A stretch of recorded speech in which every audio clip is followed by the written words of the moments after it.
Testing 1, 2, 3. Mic check.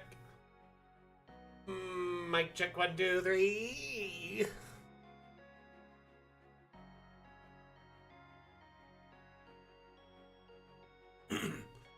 I'll be okay. This will be good.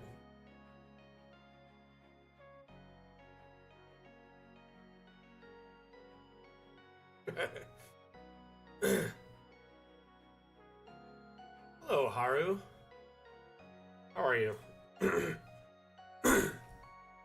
Excuse me, I got a bit of a scratchy throat. Not the end of the world, though.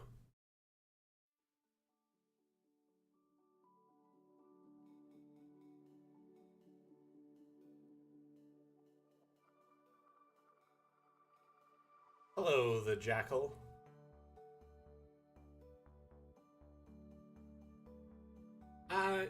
I feel that.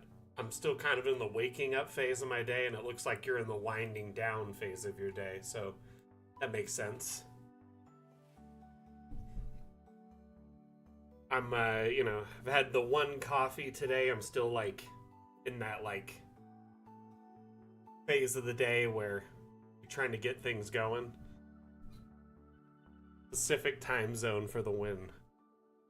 I'm trying to adjust my mic to get it up closer to my face. Sinking. I might have to get a new mic arm soon. At your fourth? Still tired? Isn't it like 8 to 10 p.m.? Well, you're in Germany, right? Hello. Welcome one and all to the Damn Stream. My name is Mac. I am the community manager for Dungeon Alchemist. The Damn Stream is a bi-weekly stream we host on our multiple platforms. Right now we're live on Twitch, Twitter, TikTok, Facebook, Steam, all of the above. We're live everywhere. YouTube, etc.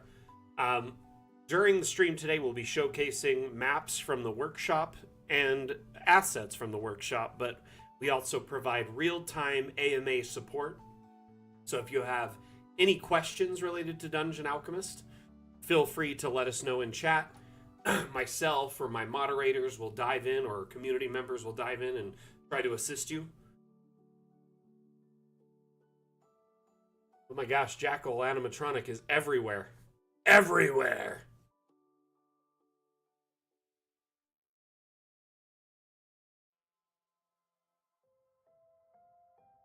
I finally got Steam live, it looks like. Took about 3 minutes for it to connect.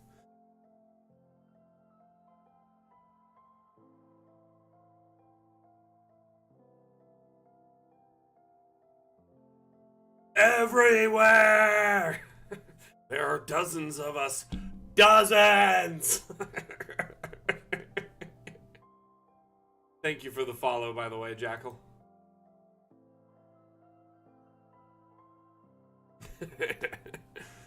So I found this map on the workshop earlier today, and it was shared by Dyson Rules, who very prolific creator in our community, sometimes pops in onto the streams. Always amazing maps, though, when they're shared. As you can see here, it's a small coastal town. We are not an affiliated channel here on Twitch or partnered, so we do not have any official emotes here on Twitch. And the reason we don't is so you don't get ads on the channel. When you're affiliated or partnered, Twitch has a little bit too much control over your brand, and we wanted to be able to multi-stream without, being restricted, and also kind of restrict ads to only be about Dungeon Alchemist. Yeah, it's a double-edged sword. We don't get access to some of those exclusive things, but at the same time, our viewers do not have to deal with getting interrupted by ads constantly. In fact, the only time we'll run an ad on our stream is maybe once or twice, and they're Dungeon Alchemist theme every time, usually right at the end. So. Oh, nice, Cronclor, that's cool. Hey, Metroxide, thank you for the follow. Much appreciated over on TikTok. So Cronclor says, streamed one of my player parties the other night and built the 2024 Bastion together.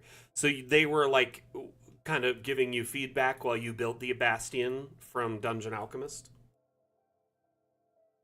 It's pretty cool. The Bastion mechanic is probably one of the only mechanics in 2024 that I find incredibly awesome and like a step forward. I have like all the 2024 books, digitally and physically. I've been reading through them, trying to get acclimated with them because I want to learn it and understand it, at least from the community manager perspective, because there's going to be people popping in asking questions related to how Dungeon Alchemist interfaces. And when people asked about Bastions, I didn't know. So I've been reading about it. Bastions are pretty cool. I'm not going to lie. I think they're like probably the most like brazenly step forward mechanic in the 2024 rule books. They add a lot of new cool things. Though I understand why some DMs are apprehensive with them. I'd love to hear everyone's thoughts on Bastions, if you've looked into them. And whether you like them or not, let me know. Cranky Professor just got DA and I'm mapping Rapan Athuk.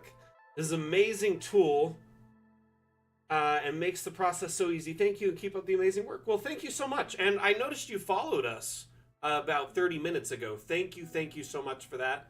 We also had a follow from Haru and Jackal Animatronic in the last 5 minutes, so thank you for all those follows. Much appreciated. Here's a little fist bump from Mac to you. Yeah, the rollout was a little rough. I think, you know, especially after the last couple years, like PR wise, it may have been wise for Wizards of the Coast to batten down the hatches and really focus on the core product. But I'm not going to tell them how to run their business, so to speak. I personally, like, I bought the books so I could understand them and see how they'll interface. You know, Dungeon Alchemist is system agnostic. I mean, a lot of people in our community play D&D. Let's not mix words. Mix words? What is it? Either way, a lot of people play D&D. It's like the prime TTRPG. A lot of people play 5e primarily. Or at least the D&D variant. You know, older rule sets, newer rule sets, whatever. But Dungeon Alchemist remains system agnostic, at least within the fantasy aesthetic, kind of steampunk and early Western. Mince words. I didn't even say it right twice, Rev. Thank you for fixing that for me. Streamer brain. I mean, aren't you able to make your own adventure there? Brain Bomb is the DM. But yeah, I get it. Cranky, I am also excited for multi-level. Would y'all like to see a teaser of multi-level?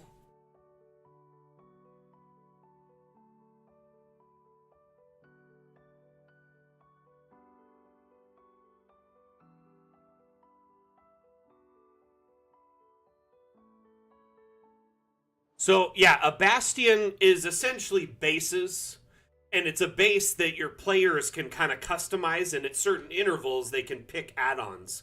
So at level 5 they get the base, the Bastion, and depending on, you know, like if you have a group of say 5 to 6 players, they all pick different add-ons, and it makes the base kind of a fleshed out little guild house, right? And then over time you can add different things at separate intervals. It's kind of like its own ASI. It's at 5, 9, etc.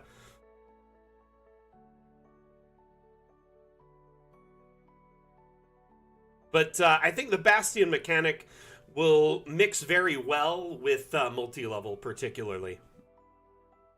Give me one moment. Let me see what I can find for y'all.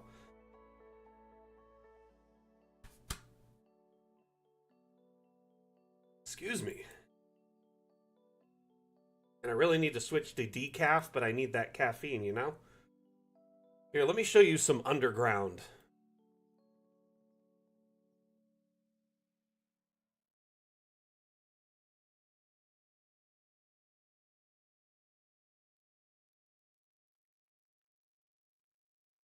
So in our next update, you'll be able to build, you know, underground mechanics or underground bases. But if you notice here, there's underground water. This is... Oh, no worries, Jackal. I understand. You know, we got all, you know, there's people of all levels of typing skill and, you know, here. I mean, some people, because of their ability, may only use voice to text in our chats. We try to, you know, be patient and be open to accessibility and allow anyone who wants to communicate and you know, ask questions or share feedback the time to do so. So even if it takes 2 or 3 minutes, that's fine. You know, don't worry about it. We're just happy to have you here. So Cronclor, let's hear about your Bastion. I'd love to hear about it. It's going to be so fun to have little underground like cellars, even just a cellar or like it. Okay, so Diablo, like Diablo 2, Diablo 3, like I grew up playing, or Diablo 1, 2, 3, played a lot of all those games, you know, in the last 20, 30 years. I grew up playing a lot of Diablo 1 and 2. And I feel like the iconic like underground dungeon or cellar dungeon, like this will really like play into that. It'll also be great when we can, you know, have, say, access points that lead to sewers or catacombs or secret passages, etc.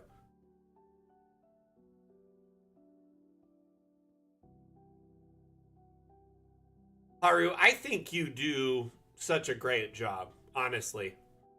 In fact, I appreciate everyone who is here watching and English is not their first language and you're still participating and typing.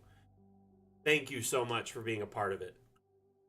Yes, you do a fantastic job. Don't sell yourself short there. Hey, Remy! Should I say my favorite mod? If I do that, that'll just cause drama.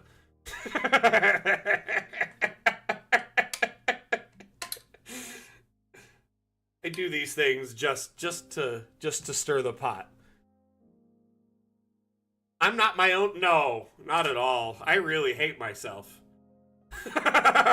Don't we all? You know those like challenges where they're like, if you could give yourself $50,000, but the person you hate the most gets 100,000, be like, sweet, I get $150,000.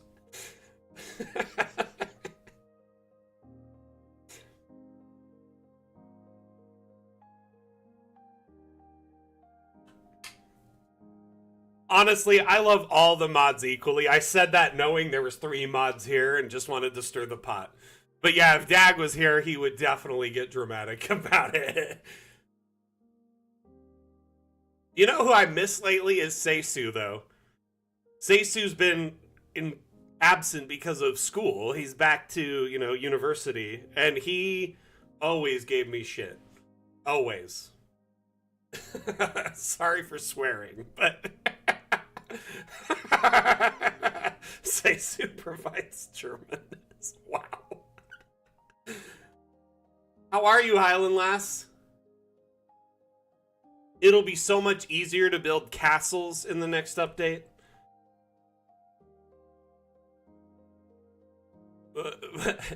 So Seisu is German, and he's one of our mods, but he hasn't been around much lately because he's been super busy with university. So he'll pop in from time to time, but he used to be like active quite a bit, and he is basically very well known for getting on my case about random stuff that's just silly.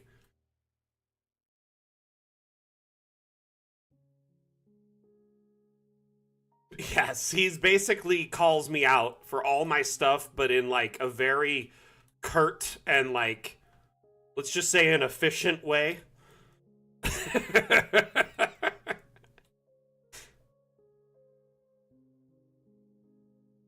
Hey, Rev, how are you, buddy?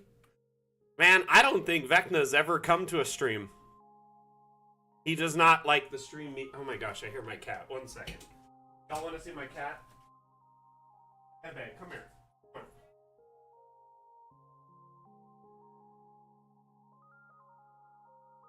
from your... My goodness. Mewing at the door.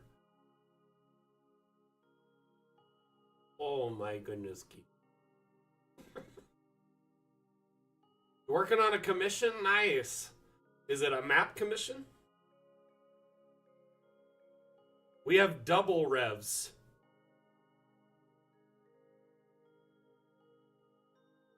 Oh my gosh, she's scratching my... Ow! Claws in my cheekers.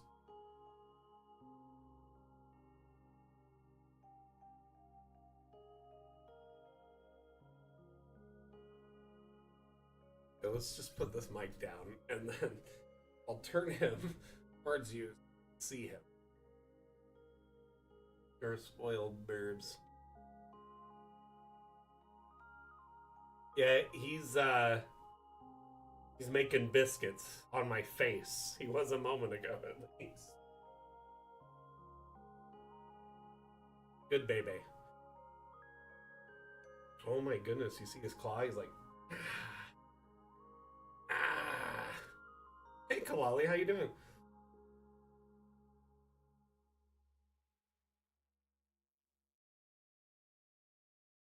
Good design. Fair enough.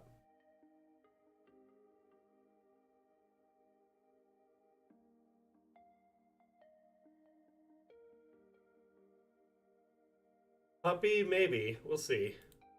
Most likely.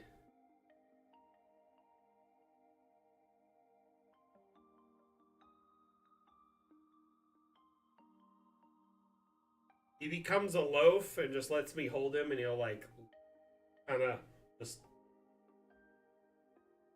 flop all over my arms.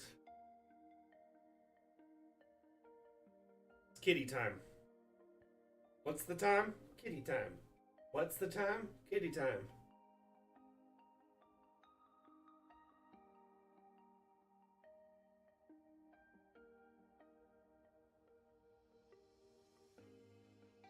Oh, he absolutely loves snugs with Dad.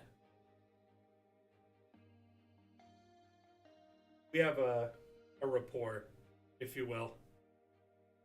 I could literally hold him upside down. He trusts me. Like, look at this. I mean, how many cats let you rub their belly? Look at this. You've seen belly rubs on stream. Montrazar is his actual name, but we call him Monty or Meme most of the time for short. Yeah, he's very trusting. He loves Dad.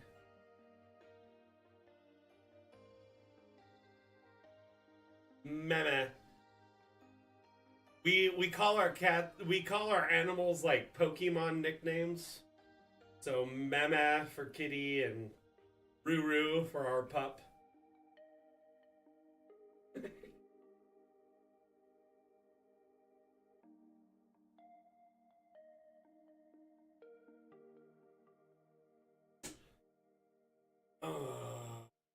Okay, let's set you down, kitty baby. Y'all want to see his eyes close up? He is a gorgeous. Okay. Let him out. Maybe Puppy will come in later. Papa! What are you doing? Papa! What's that? What's that? What's that? What's that?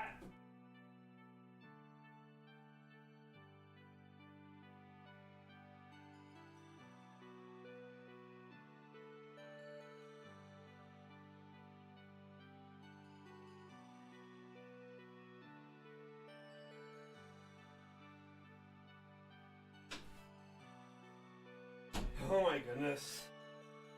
Seymour is otherwise occupied. He is barking at pigeons in the backyard. He's very busy doing dog business.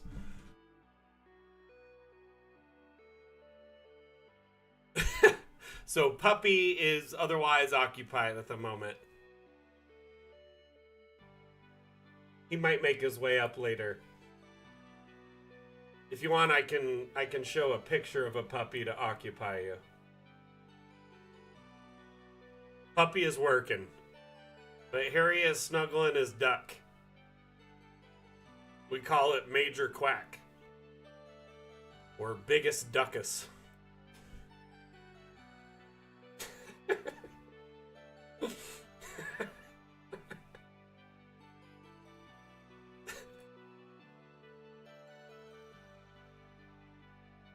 Where is Dyson when we're showing off her map, huh? The cat or the dog? The dog is like a golden doodle.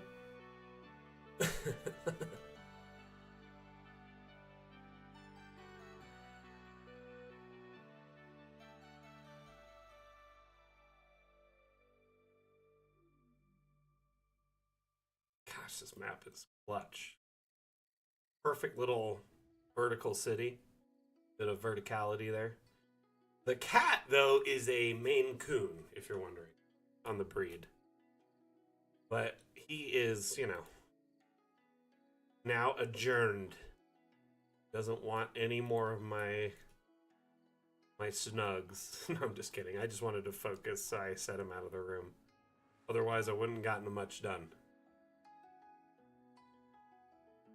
B is for beach. So, Dyson has been doing themed builds with alphabetical kind of continuation. So she'll do A, B, C. So she just kind of picks goes alphabetically and then builds something off of that theme or that letter. So B is for beach. In this case, it is a small little beach town. Not much of a beach here. A little bit of a rocky shore with a bit of a sandbar. Bit of a strand, so to speak. Call that a Washington Beach, if you will. But she has been very prolifically making maps and sharing them on Blue Sky. She kind of went through and did another A through Z theme.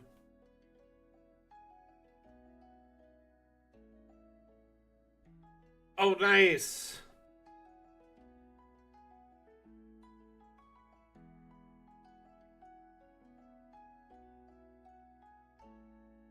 Oh my gosh.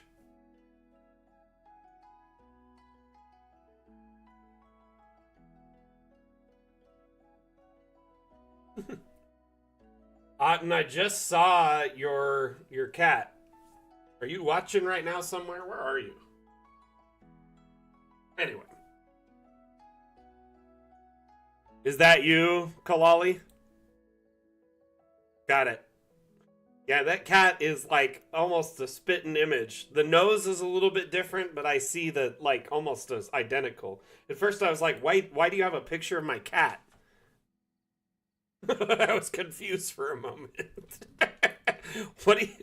What are you doing with a picture of my... Hey, Dyson! Yay! I love this little build. Thank you so much for sharing it. Are you going through the alphabet again? We were just talking about that, and Geronimo was asking what B is for beach as far as, like, quite literally, B is for beach. Just going through the alphabet again. Might as well. Oh my goodness. I'm here. Oh. Gotcha. So, of course, I couldn't compete with the bag of bacon. C is for clock tower, and it's being a pain. Too bad we don't have a big vertical, like, crocodile being, like, from Hook. Ooh. So, we got another furry friend visitor.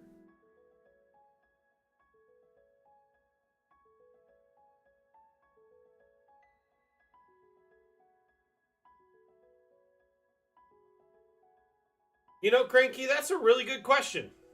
So I would say it's dependent on your game, but Dungeon Alchemist is designed to interface in a lot of different ways with a lot of different systems and a lot of different play styles. Your maps can be exported for print, right? Which is the main way the main purpose of Dungeon Alchemist development initially. But then we realized, people want it for so many other reasons. They want it for virtual tabletops, they want it for TV tabletops, other immersive reasons too. So, Dungeon Alchemist maps can be used for print, they can be used for TV tabletops or virtual tabletops. And then additionally, we offer partners with Kraken Wargames who can print your maps as big mats, like neoprene mats that are high quality, scratch resistant, water resistant, etc. So you have several ways you can kind of use Dungeon Alchemist to your advantage, and that's just like the baseline. Because we offer tools that allow you to take screenshots or say, record, loops or walkthroughs, flyovers, you can essentially use Dungeon Alchemist as an immersion tool for your party as well. I've seen DMs that stream, say, the first-person view. You're so good at this game, Chase. I'm the community manager for this game, so tell me about it. I got about 3,000 hours in this game. So with Dungeon Alchemist, you have several ways to immerse your players. The first-person view is a great way to get down at their level, the player's level, their eyesight. I mean, you play D&D or Pathfinder with your players, they have all these abilities. They can fly, they can teleport, they can shoot fire from their fingers, but we never let them see through their own eyes. We always have a top-down view. Yeah, you can take screenshots or clips in this view and give it to your players as handouts. Chase, you got called out. Additionally, there's more than that first-person view. You got the cinematic camera. So it's like a drone camera that you can fly around in your maps. Take different screenshots or flyovers. One of my favorite is to get in the drone camera and fly over the map like this. A DM taught me about this, and they said they have a player who constantly flies their familiars over maps to get like a bird's eye view, to get like a scout of the terrain. So anywhere it's appropriate, they'll fly over, record it, and give it to that player pretty much as soon as they ask. Preemptively offering content for their players. Another great use of these cameras is for like long rest scenes. Long rest, short rest scenes. Let's see. The loading screen stuff, what are those called? Landing pages.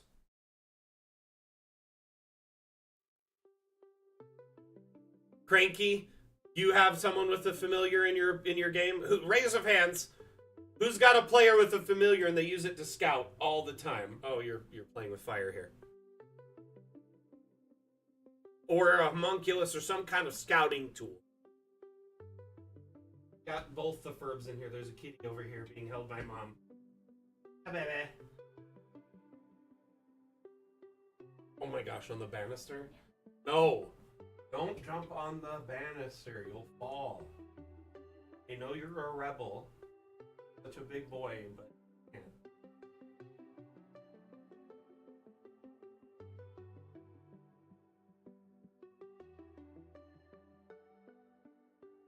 Go with mom. Okay, go with mom. How's that door behind you? Thank you. Oh my goodness. I've had pet Palace Brigade in here for the last 15 minutes. Sorry about that, everyone. Let's focus on Dungeon Alchemist, shall we? What's my highest score? There is no high score in Dungeon Alchemist. You just build maps and make amazing maps to share with your players in your D&D or Pathfinder campaigns.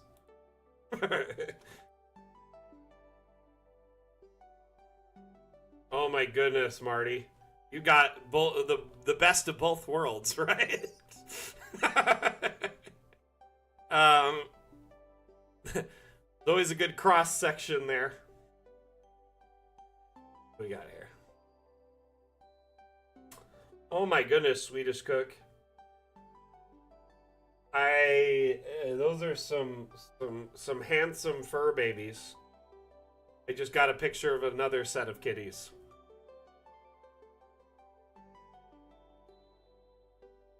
Okay. Let's take a look at some maps. Let's look at most recent, shall we? I mean, they only have 1 HP in 5e. They can quite literally die very easily.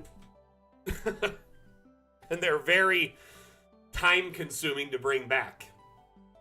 Takes an hour and 10 GP in 5e. Plus you need access to a sensor.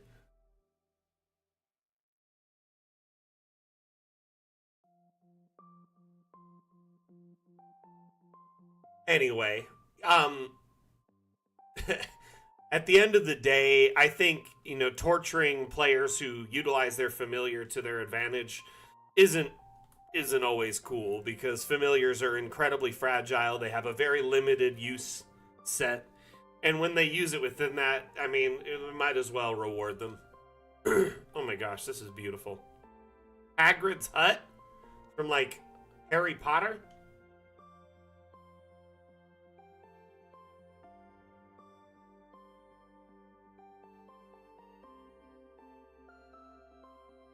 So, I'm in a campaign right now where, I'm playing as a wizard, and I've got an owl familiar.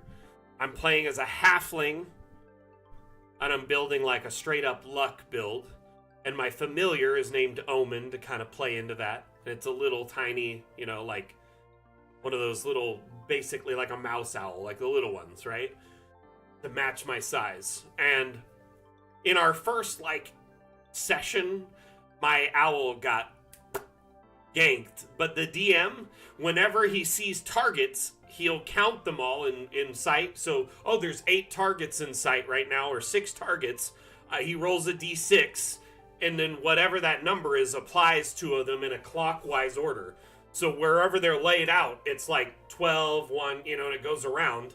And so, the first session, my familiar was inside of a guy with 2 guys with crossbows and got ganked. And I didn't take it personal. It happens. Familiars die. But I also was delivering a strategy that the DM wasn't used to.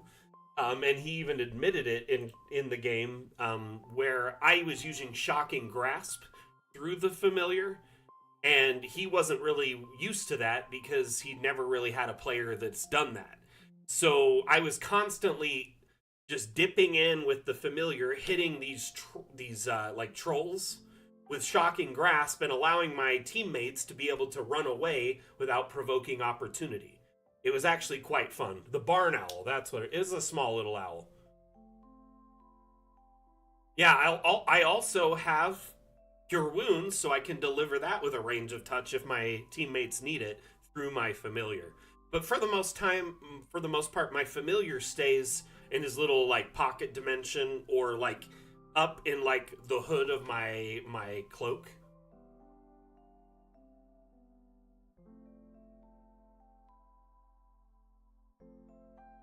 You really got to lay that out strategically for that to work, though, right, Swedish Cook? I'm assuming they are a rogue or a rogue class where they're trying to get a proc on advantage through and sneak attack.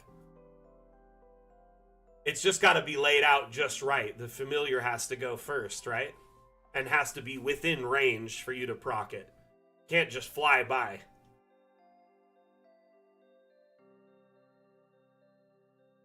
I've also seen where people will do prepped attacks. So they'll be I am gonna prep an attack, and if this happenstance happens, then it'll proc the attack. So my buddy in my party who's a rogue and other people will wait for my familiar to proc advantage and then fire. Does that make sense? I'm sure they loved that mule, and it was sad, but it happens, right, Highland Lass?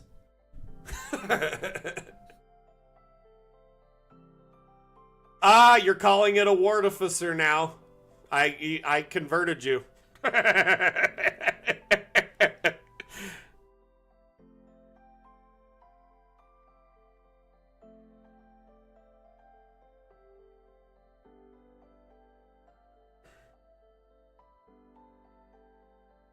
Unless they're on Owl, of course. Right, Marty? I like talking about this with a bunch of DMs.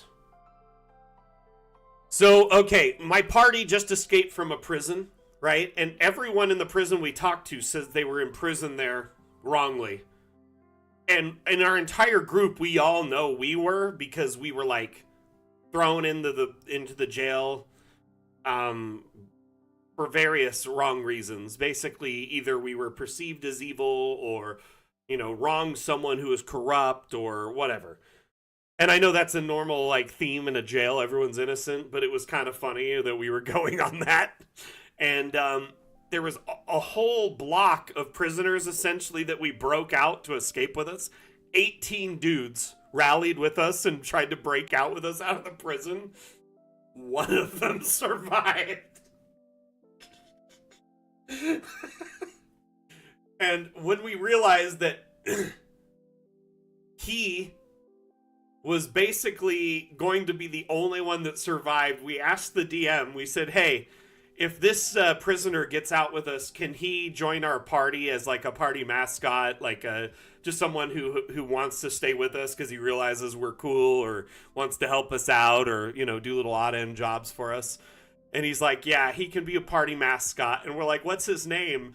And he's like, Reginald. He just made it up on the spot, right? And so Reginald survived all the way out of the prison with us. The last of all the prisoners, pretty much all of them got one hit. I mean, he's probably going to die in the next session. I don't think he's going to survive much longer, but I'm all for Reginald to make it. Oh, wow, Michelle, that sounds cool. I love prison campaigns. So when we started organizing this campaign, I told the DM that I've never done a prison break, like ever, and I've always wanted to. I just dropped that hint. I didn't say we had to do it or anything. And he was like, you know what? A prison break sounds fun. And so this campaign started with us in prison cells with a little bit of backstory that he threw in, kind of spiced and peppered in for us. So we essentially had our base backstories we created, and then he added to it, and then told us what happened and why we were in prison. Yeah, flyby doesn't trigger opportunity attack, but if they're not by the target, when the sneak attack procs, it doesn't proc sneak attack. They need to be within 5 feet. So essentially, you need to be a rogue being like, hey, if something procs the sneak attack for me, I'll be able to like have a prepped action for it.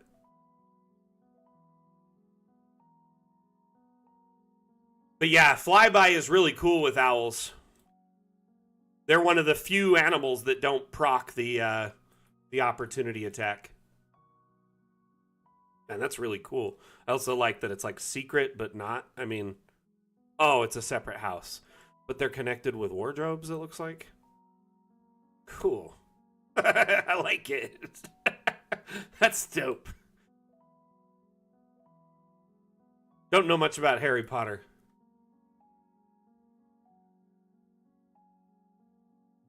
But we ended up breaking out of this jail prison inside of 3 sessions, right?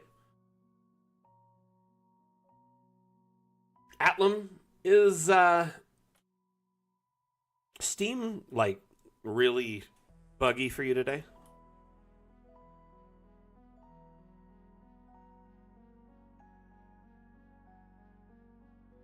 Nice, Brain Bomb, just straight up homebrewing it, other than like rules. This is a lovely little map.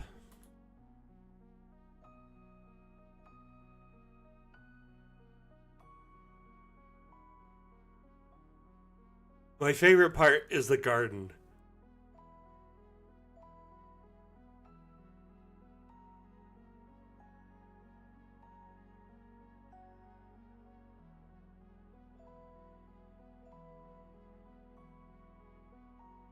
Nice, random ladybird. Has anyone else ever done prison or jailbreaks with your parties, or as a player or as a DM? Love to hear about it.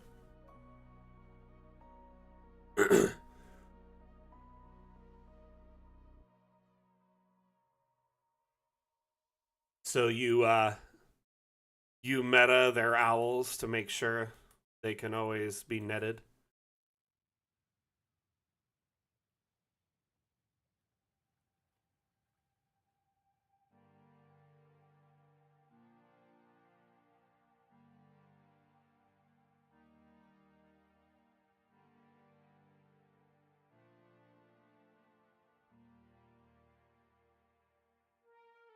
I like the strawberries. That's smart. Just mixing them in with like the leaves. I need to add some strawberry patches to my map that I'm working on. Broke into a prison to get someone out. That sounds dope. Shadowrun always is an interesting setting for that.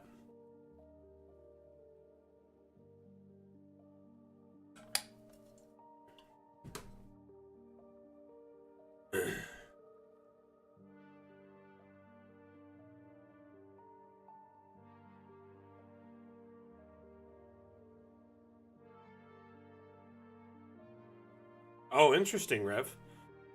So, I don't know. I always wanted to play like, hey, we're separated from our gear. We got to cleverly escape from our cell and force our way into, maybe the evidence locker, get our stuff, and break out.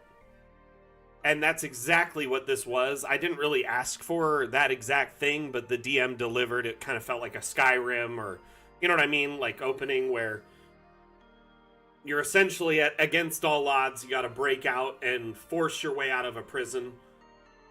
And we used a lot of different things to get out. A lot of, the old knuckle grease. But at the same time, we used some deception and some luck, too. I have this crazy luck build with Portent and Halfling luck and Lucky and guidance and a whole bunch of stuff to augment luck. And we use that to our advantage a couple times to kind of, get things to our favor. And then we also have a really good charisma player in the group. My son's playing a kind of a Sorlock build. And he was able as a changeling as well. And he shapeshifted into the shape of someone we encountered who was kind of like a heavy duty leader at the gate. And we used that to our advantage to sneak out the front, literally walked us out the front gate. It was pretty cool. I loved the fact that we escaped using a combination of force and brains. Strategy, force, and brains. Anyway.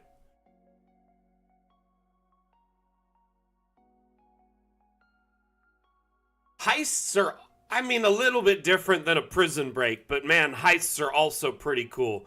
It seems like no matter what I do, I always end up in a party with a rogue with sticky fingers, it's like the archetype.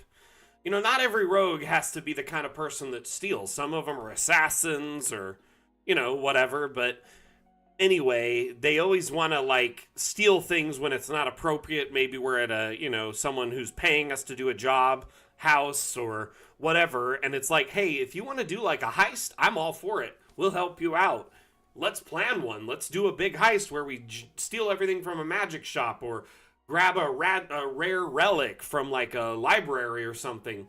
But please, please do not mess with the people who are paying us and giving us quests at the moment. These objects? Oh, okay, they are.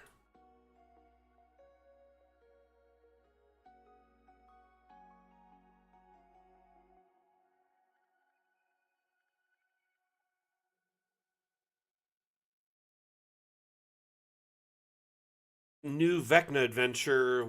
There's a new one? I wasn't aware of it. I think the problem is a lot of people that play Rogue forget that they're playing a cooperative game with other people. And they kind of dive into the RP and archetype too much. I don't know what it is. I've ran into 3 or 4 rogues like this in my gameplay time. where they just kind of forget this is a cooperative gameplay exercise. You're in a party, and you gotta kind of remember that sometimes. Like, there's several people here trying to play as well.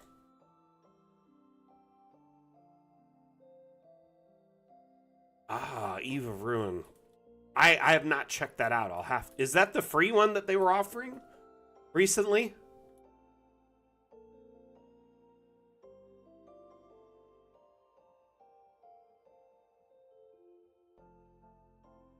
Paid? Huh, I've not seen it. I'll have to look into that. That sounds interesting. Has anyone checked out the new Vecna module?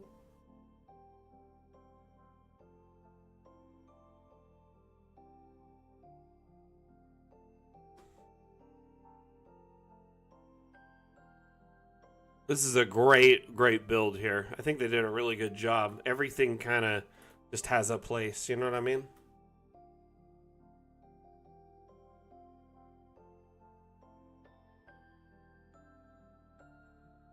Pull up some other maps. I'm so happy we hit 11K. Fantastic work. Jeez, damn fam, y'all are insanely impressive. Like, just maps upon maps. Ooh, let's look at this landing page, shall we?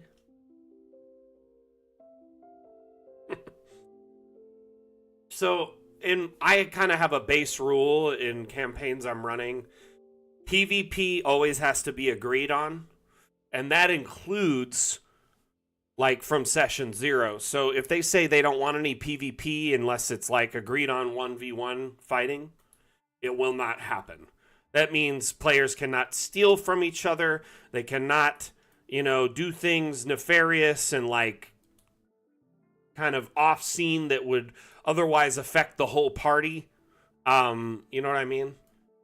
So if session 0, they're like, yeah, I'm not going to do any PvP, that means you can't steal from each other either.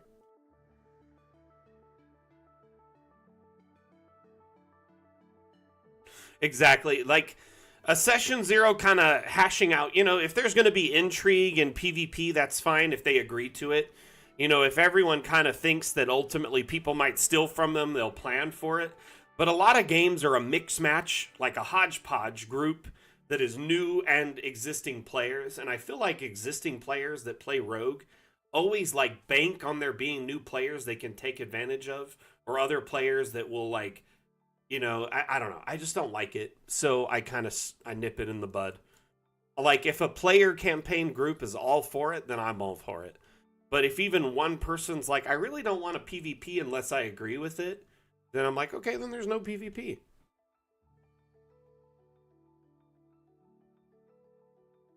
A Cheshire Cat NPC? Tell me more about this, Marty. Or Mary, not Marty. I'm sorry I've been saying your name wrong the whole time. I don't know why I just misread that. Mary McPhear.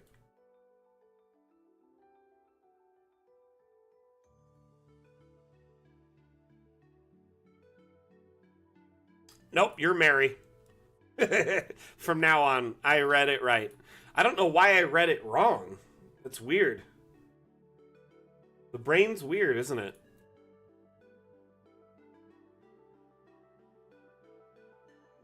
I remember when I was in my first year of band class in school, the band teacher misremembered my name, and I didn't want to correct him for like half a year. And he called me RJ for half the year when it's not even anywhere nearly remotely near my name. It might be the... Hey, Polaris, how are you? Nice, Cranky. That's epic. I'm jealous. Been playing with the same group for 40 years. Wow. Y'all are the original Stranger Things kids. And you're just grown up and still playing D&D together.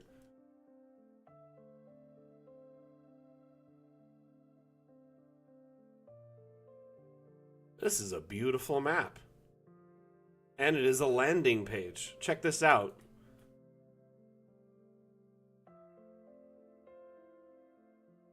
What was the first edition of D&D you played? Cranky, let's hear about it. So, for those that are not aware with landing pages are kind of like a loading screen on a video game or in a DVD menu or Blu-ray menu. Same thing can be said for a D&D campaign or a Pathfinder campaign. You can create somewhat of a loading screen where your players have an interactive kind of environment that they can see before they load into the game. So if you're playing in a virtual tabletop such as Roll20, Fantasy Grounds, Foundry, or on a TV tabletop, you could set up a setting like this, take a screenshot or record a clip, and then give that to your players as a handout. And it gives them a sort of interactive loading screen to check out that is themed around their existing campaign.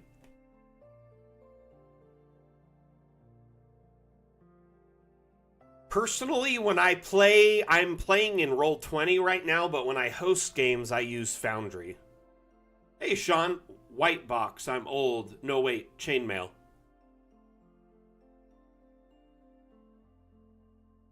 Red box? Wow, Cranky.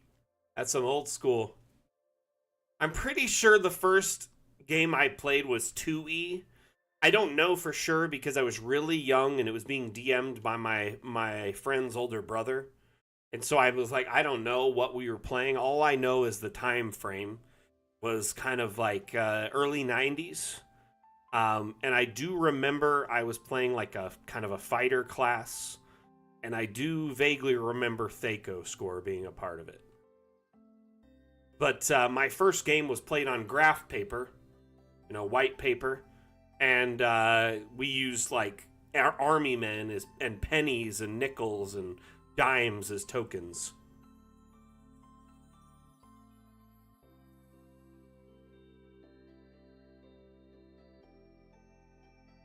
There's actually been DMs in our community, Mary, that have done interactive parts of the load screen like this, that if the players interact with it and click things, there might even be unlockables or secret notes and stuff.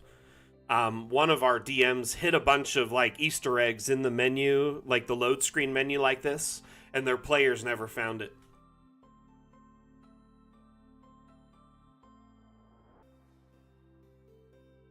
I'll be honest with you, I do not miss Thaco. Like, the old school Baldur's Gates are fun, but I definitely think, the newer, like, ASI is a big improvement upon Thaco. It was confusing for a very young lad trying to understand. So, anyway, you play and run in Roll20. So, Roll20, I think, as a player is great. As a DM, I've never seen that end of it. But I will say this.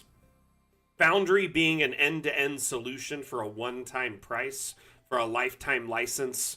There's no monthly fees or add-ons or anything like that. Short of like modules, which are in most cases free. It's a pretty cool tool. But it is a bit of a steep learning curve, a bit overwhelming to dive in at first. So I understand your hesitancy there. Especially if you got your players and your game all set in Roll20 and you're used to it. Maybe you even have books in Roll20 and stuff like that. So it can be a bit of a jump, a bit of a leap. So Dungeon Alchemist is very similar to Foundry in that it's a lifetime license, a one-time fee. But I do think we're a little bit easier learning curve. Dungeon Alchemist is designed to be easier for the average user to dive in and use and learn how to make maps with the ability to grow as you go. You know what I mean? It gets a little bit more advanced, if you dive into it.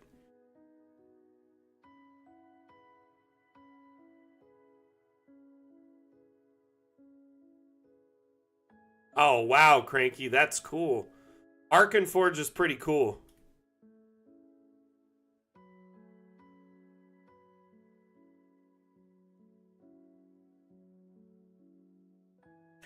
The cat is a fairy dragon who has polymorphed himself to look like a Cheshire cat. Is there a reason to keep an eye and help keep the kobold rogue along a certain path that a brass dragon... So it's essentially just like a level 20 NPC that's designed to keep him in line.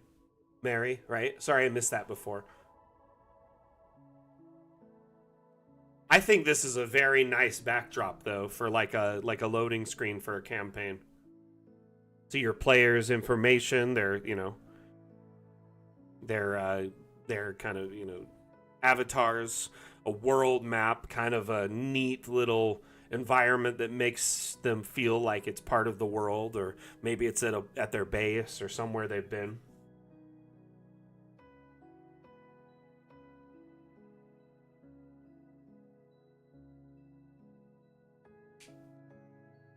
Are you speaking English, Rev? You okay? You having a stroke? I'm just kidding.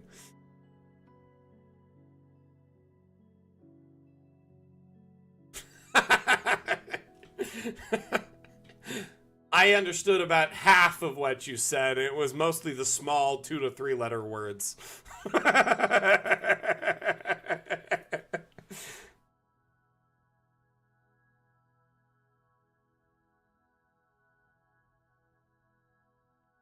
Let's see here. You have a lot of illusion type magic, but not a lot of HP. I have yet to have it help in combat.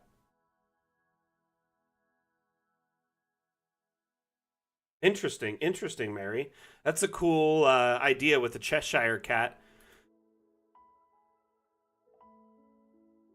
This map is very beautiful, though, and a great little set piece, even as a top-down.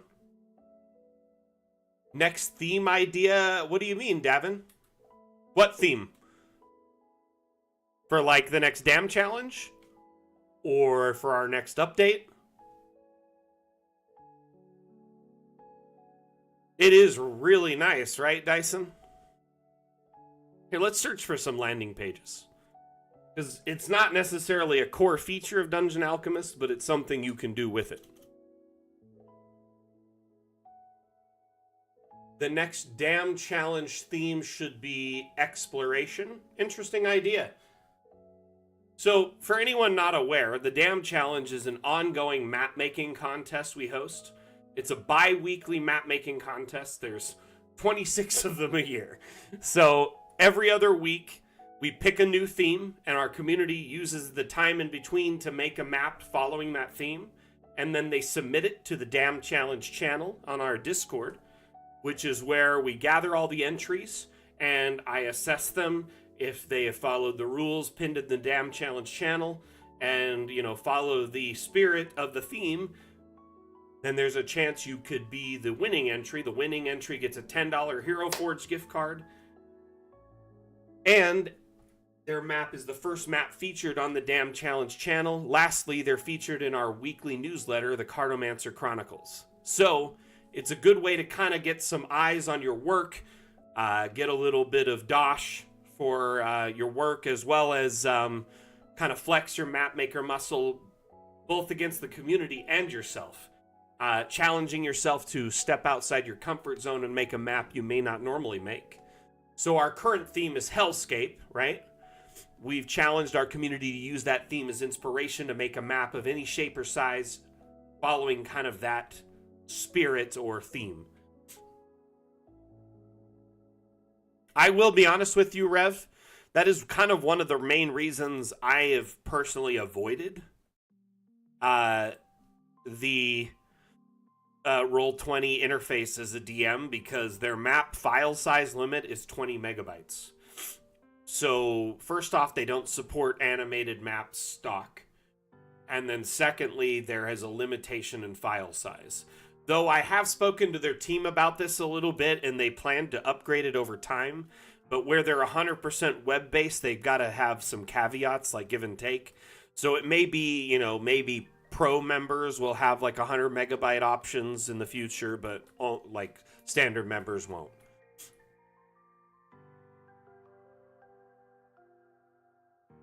No, Highland Lass, I'll miss you so much. It's okay, I understand. We're going to be adding, I'm hoping to add at least 1 to 2 new streams to the schedule soon. One of them is going to be a nighttime stream for me, which would be a daytime stream or early morning stream for our viewers across the pond, and GMT, UTC, etc. I'm thinking of calling it Dams After Dark, and it might be on Friday night. Like Friday night for me, maybe around midnight, so 8 a.m., around there, UTC. And would go for 2-3 hours and we just kind of hang out. Also considering another stream, this is very much not 100%, just like, let's just say it could happen, it could not, but I'm hoping to get a stream together where we host a campaign on our channel, a long-term campaign with players, a DM, Dungeon Alchemist maps and interaction, giveaways, stuff like that.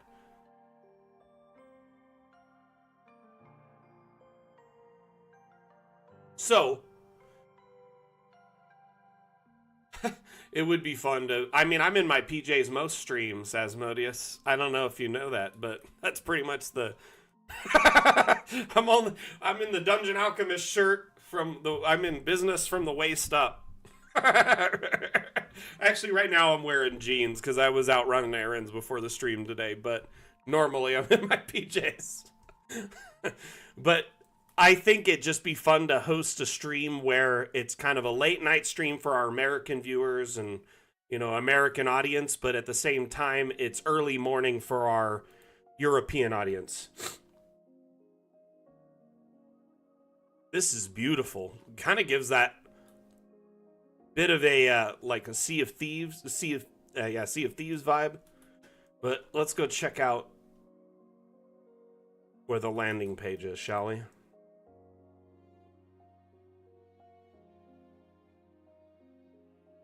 I love this, Dyson. You've got a little codex here for the SOS codes for them. 3 lines, come ahead. Dot line, all good. Line, ... safe, ?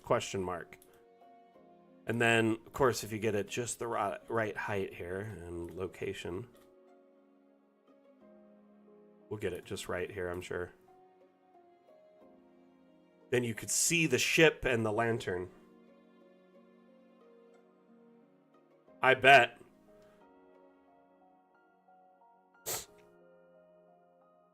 Ideally, I'd like to recruit members from our community to be part of the campaign.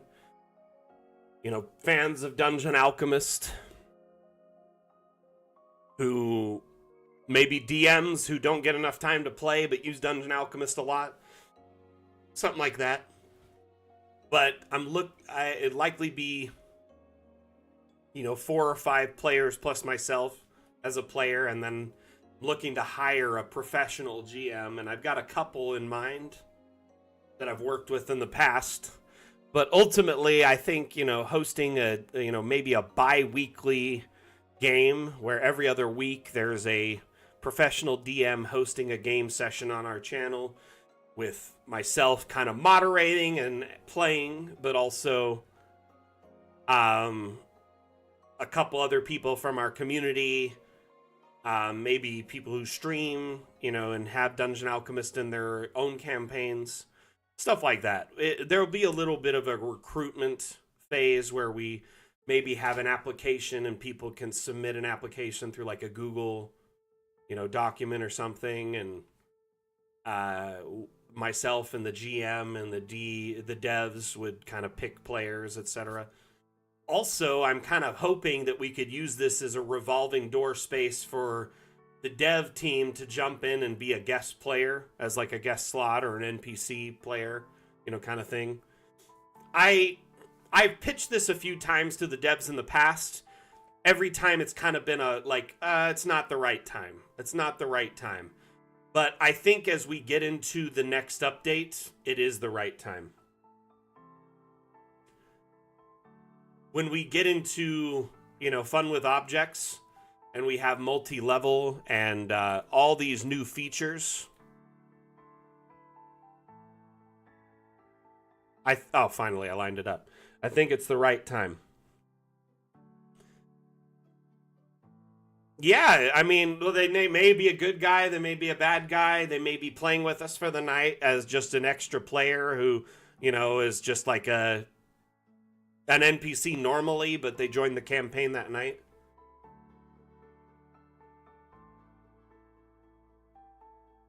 You know, you may just want to use some of our swamp huts that are already lifted,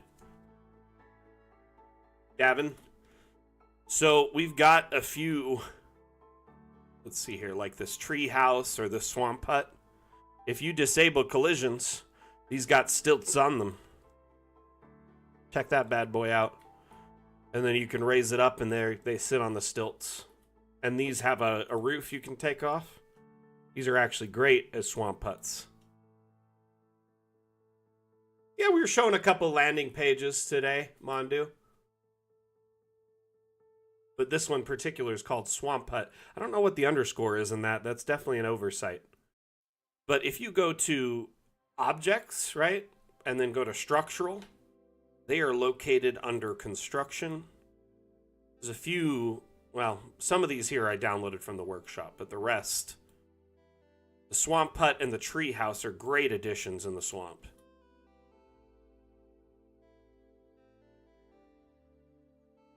These might work for you, Gavin. I don't know if you've seen these before. Will you confirm if you've seen them before? If not, you know, yeah, you can put things up on like poles. You know, we have these various poles like these, you know, that you can kind of set. And when you have a few of them, they even do ropes and stuff. So it's kind of fun. There's connected poles or tent poles that you can kind of set up as like a stilt. And trust me, I've done my fair work of like by hand stilts. But yeah, I mean, we already have an object that would kind of save you some time. You may want to try those out. They're easy to decorate. The door on them functions, opens and closes in first person and in this mode. And then the rooftop can be taken off if you want to fill it up with objects. Might save you a bit of time, my friend. By the way, y'all, if you have questions throughout the stream, feel free to ask. That's what I'm here for. Yeah, it's kind of unknown that we have a few objects that function as sort of structures in their own right. Use that with, you know, like docks and catwalks. What do we have here? What is it called? Under woodwork, I believe. Wood platforms here.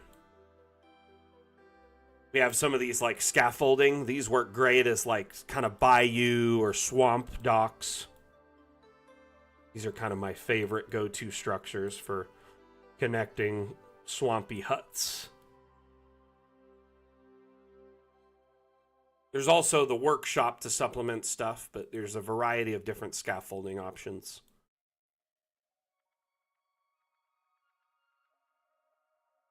If you're not aware, Davin, you can pop into the Steam Workshop tab. Here, let me turn on the mouse highlighter. And then click Browse Assets. And from here, you could type, you know, hut. There might be a few options that would work. Some thatch huts that you can use in tandem. Oh, there's one on stilts already. Honestly, the way you were doing it is dope. I don't want to stop you. It seems like you took the initiative and found a really cool way to do it.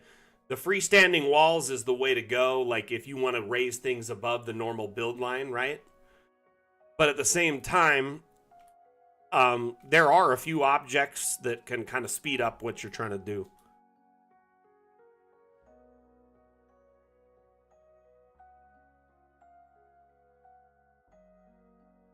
Let's take a look at the hellscape kind of biome, at least where I was hoping people would build, is Skeletal Plains. The Skeletal Plains biome is a little bit of an underutilized biome. Oh, what did I do? I generate it with ice. Must have ice field. And it is, for all intents and purposes, what you would consider one of the levels of hell. I like that idea, though, Davin, using freestanding walls, because it's just more kind of like strung together, you know, like huts, or like using whatever wood they found, or were able to, you know, scavenge, more than likely. That's a great way to do it.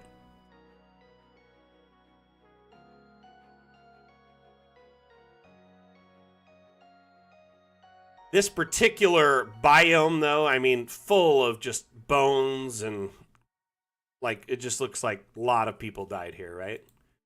You can dive into the paint for the terrain, and there is some interesting kind of gross, tryptophobic, kind of, I don't even know what you would call these, flesh landscape, right? There's others that are, like, kind of gross. I don't know. I don't know. They're gross to me. That's all I can say. But if you mix and match these, they make some interesting sort of hellscape, you know, even alien environments. I've used this in this biome to great effect to make the inside of a Titan, the Belly of the Beast map here, is what I've effectively coined as the inside of, you know, a massive creature. Tarrasque or whatever you want it to be.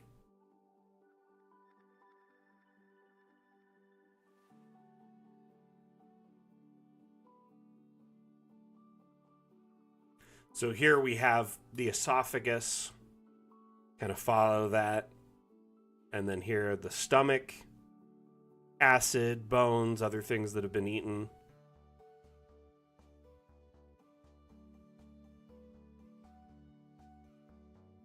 Are you doing a lot of dressage lately, Highland?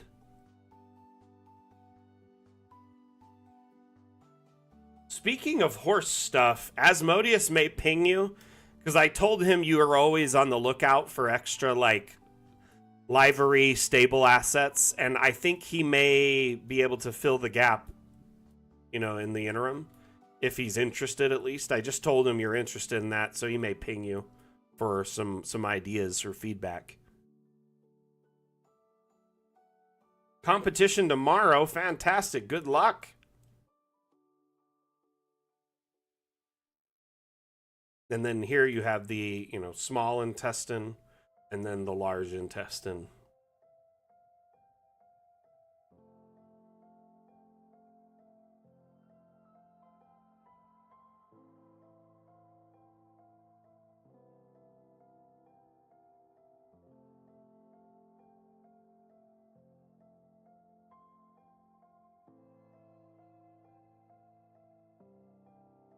Oh, Davin, it's a great idea for that. Like a long rest scene. In fact, in the workshop, there's been a few maps made that are like rest maps, but they're perfect for that. Like, I don't know, like narratively, maybe you're loading in between things, right? The maps are loading, or you're kind of have like a theater of the mind type scenario with your players or whatever, right? It's good to have just this little kind of setup where a thematic scene that fits the narrative, you know what I mean? I mean, video games do it, movies do it, all these different kind of thematic storytelling productions do it. So it makes sense to a certain degree to offer a familiar kind of narrative option for your players. But I'm glad you find a use for that.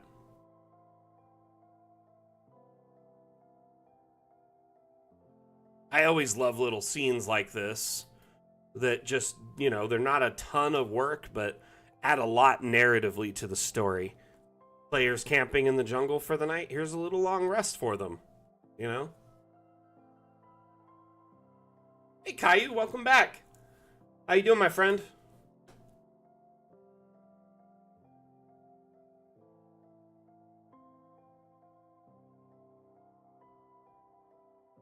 I have faith in you.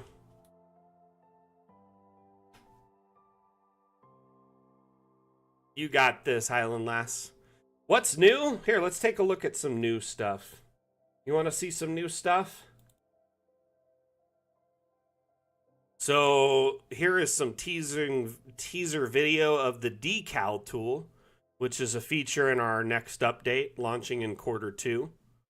And it essentially allows you to stamp images on objects, walls, floors that give it a lot more detail. So if you look here, there's some spider webs, some tally marks, some cracks, some scratches.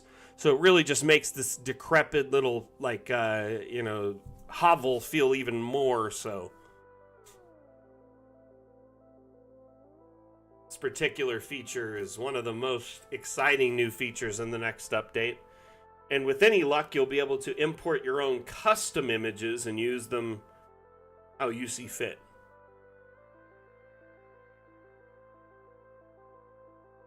Oh, nice. Are you using the hex export mode for our maps to your benefit, or are you just making maps and putting a hex like stamp on them in a VTT or other software?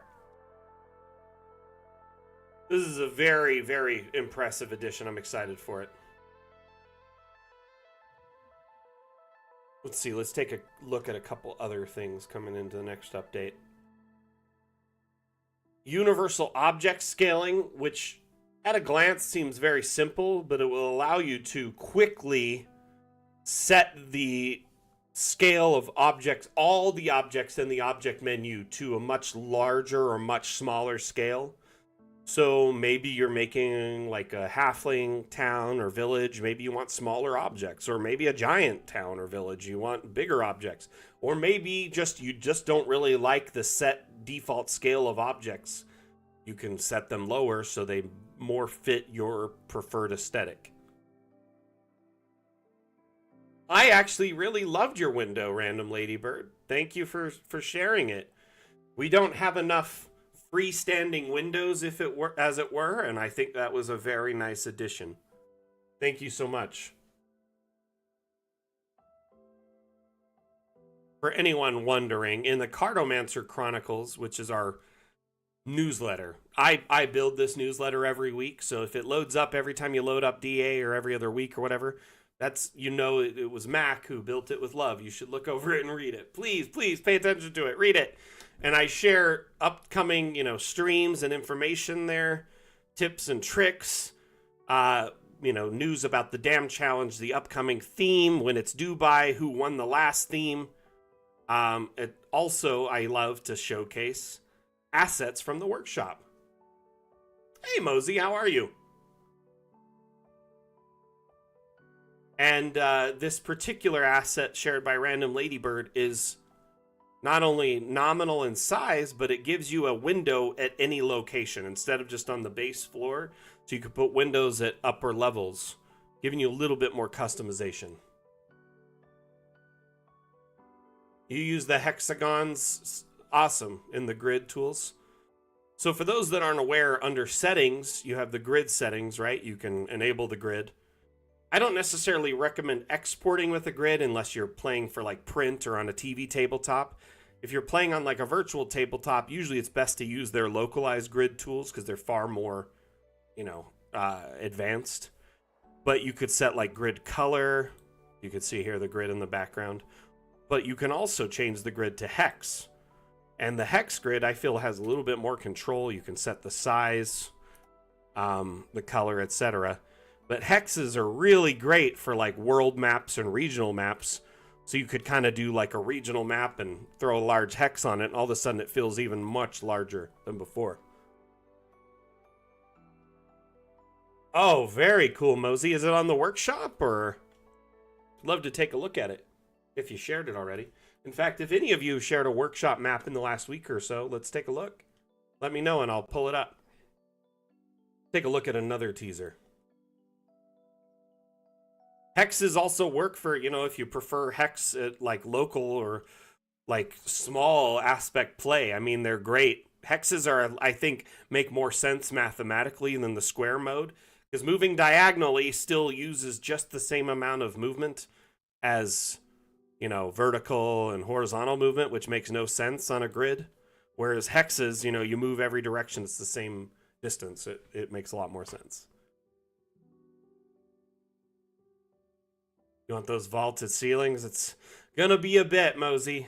Like, we're still anticipating Q2, and I'll say this: the devs are getting a week or two off this next month to go to GDC in California, the Game Developer Conference. I won't be attending, but Wim and Carl will.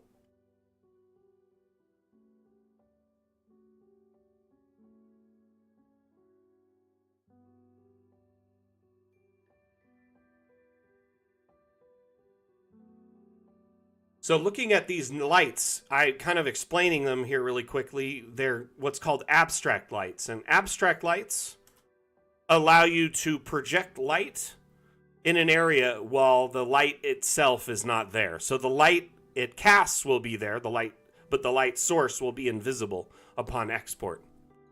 So this will allow you to add, mystical light to your map without having to use tricks, hiding the light source in something else, or the invisible lights from the workshop. And I shared these on stream like last week. Our community members asked if there'd be a spotlight version like the moment I shared them. And I mentioned that to Wim, and they've already started working on a spotlight version of these lights.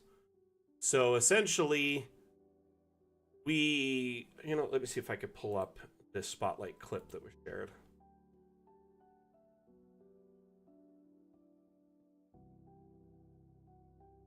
Wim likes to share random clips and not like put them in the right channel. So give me a moment here.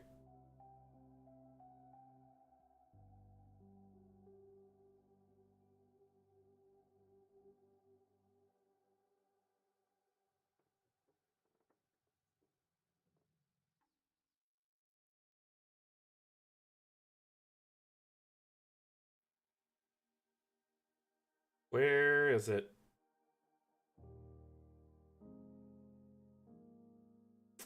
Could have sworn I just saved it in here. I feel like this video is going to leave a lot more questions than answers, but we're going to share it regardless. So these little spotlights here, they allow you to rotate them, raise them up and down, and cast a spotlighted light without, and this light will end up invisible when you export or in first person or whatever. Great way to cast light without having a light source present. Yeah, he drops stuff in random channels, then unless I notice it, I have no idea. And people will be like, did you see this clip? I'm like, no. Anyway, I might just make a bot that literally shares everything Wim posts to another channel. Anyway, so these spotlights were created because our community asked about them and wanted something along these lines. So they will be in the update. But as you can see here, there's a ship, and it's kind of wonky and weird. We're experimenting behind the scenes with a shipbuilding tool that will eventually be part of the High Seas update. There may be a small early alpha variation included in Fun with Objects, allowing you to build some very basic primitive ships. But with time, we plan to add what's called the shipyard. That's what we call it internally. Right now, it may be called something eventually, different when it launches.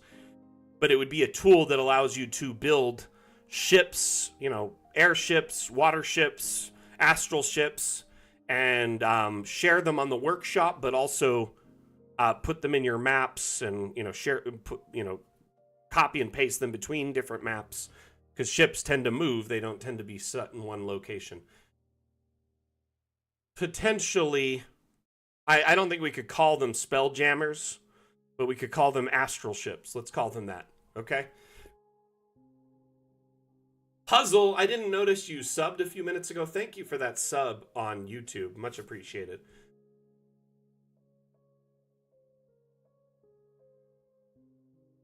But it's essentially kind of hard to explain, but each of these pieces are modular pieces that snap together, allowing you to create very custom, unique ships, like on the fly, that are very intricate and whimsical and unique from each other. You've seen, to a degree, some of this tool. A lot of people are very picky about astral ships. They all expect them to have a very, very, very, very focused style that is pretty much from like a handful of books. I've gotten into like what seemingly is like arguments with our community members about what is perceived as an astral ship or a spelljammer. What am I most excited about in the next update? So there's a couple features that our community hasn't even seen yet that I'm very excited, that are on the roadmap, that are being developed right now, and when they're finally able to share, I will. But one of them is the ability to rotate objects on any axis. I know our community very much wants that, and like I'm excited for it to happen.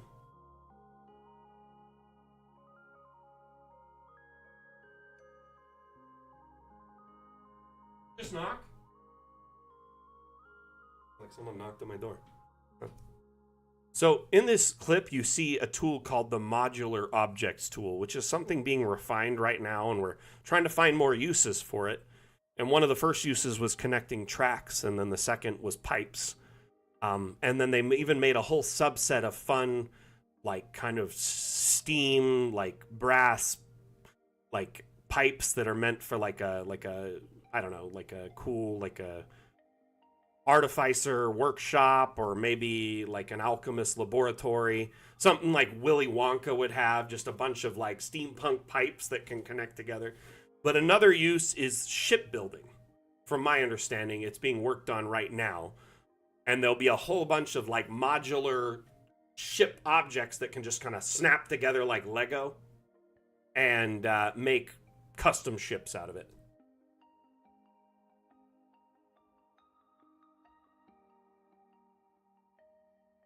But the modular object tool is going to be very cool, and it's kind of underrated right now because what you see is very limited. But I think with time, as it develops, it'll be very, very awesome. Another feature I'm very excited for in the next update. Let's see here. I mean, I'm obviously excited about multi-level. Everyone is. Let's see. What's something I cannot share, or I don't have video of yet, that I want to share? We could talk about it. I just don't like have it, you know?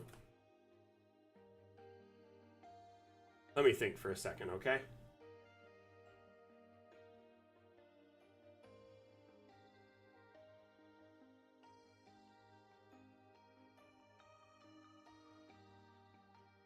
Sorry, I'm reading chat on a few things. Okay, and another thing I'm actually really excited for in the next update is variant creation, which is also something being developed right now that, like, to a degree, we understand as a community, but I've been wanting this tool to be shared with our community for a long time. Here, let me pull up a map from the workshop, and then we'll talk about variant creation. So there are... Let's check this goblin camp out. So in Dungeon Alchemist, there are tons of objects that come pre-decorated, like tables, desks, shelves, stuff like that. That it's all littered with decorations, little objects on top of it, to make it feel more like, you know, like it's been used. And often when you generate a room using our ProcGen AI, it will fill the room with tables, shelves, desks, etc. with these pre-configured decorations. And we call them variants internally. When you place down a table, say a table that has bread on it, when you place it, there's, say, 7, like maybe 5 to 10 pre-configured decorated versions of that table that someone internally on our team spent time configuring and laying out to make it look like something that would be placed in a normal environment. AI, you know, ProcGen AI, our last gen AI, can only do so much when laying out environments. That's why we pre-configure and lay out a lot of the objects to help to that end. So let me show an example here. We'll grab one of these tables here with the meat on it, right? Let's disable collisions. So you see this table here, it's a butcher table. Pre-decorated. If I press tab before I've finalized its location, it will jump between a bunch of pre-configured versions of this table. Internally, we call that a variant.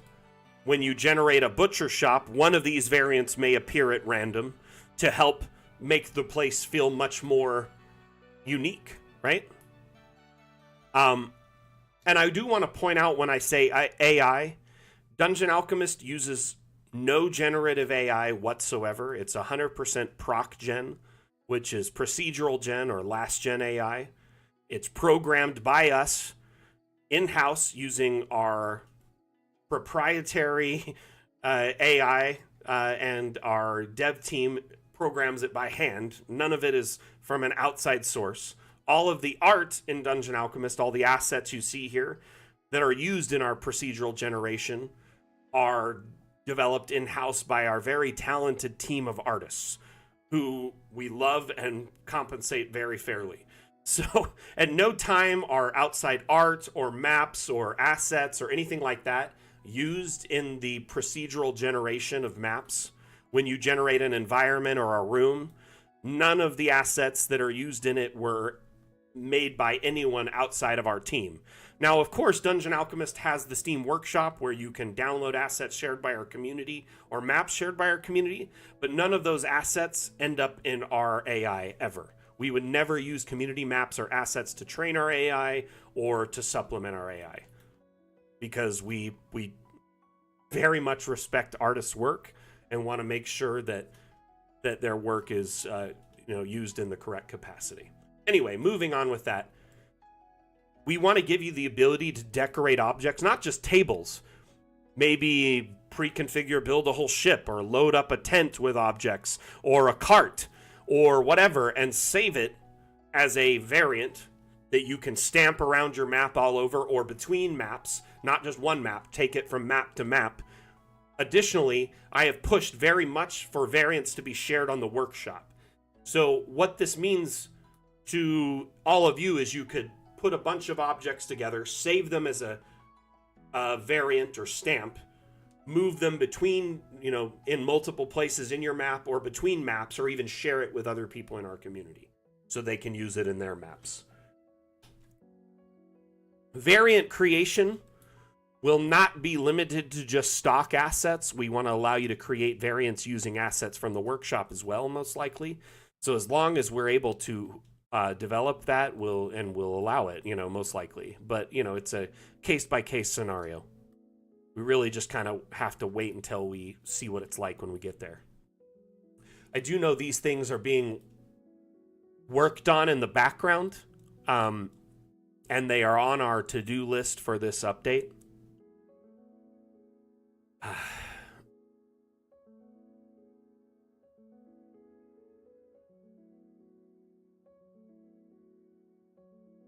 Oh, pop my neck a little bit.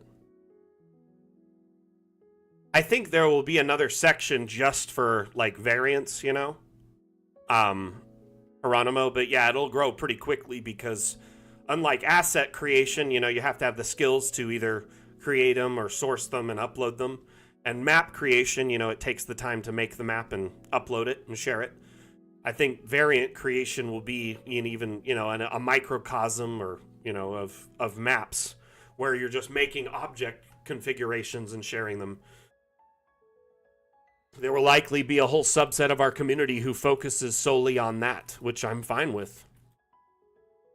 Because it'll only enrich our community as a whole.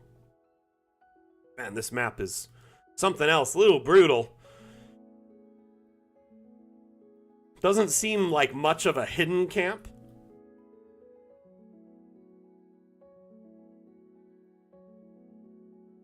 But it's cool nonetheless.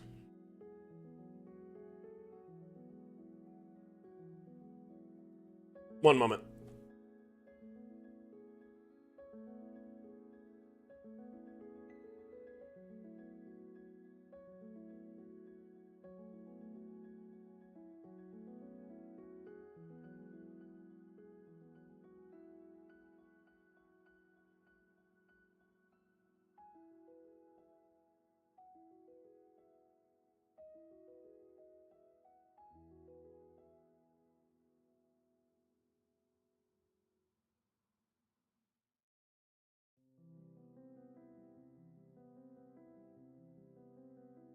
The limitations mostly around like how many individual a user can upload to a single thing.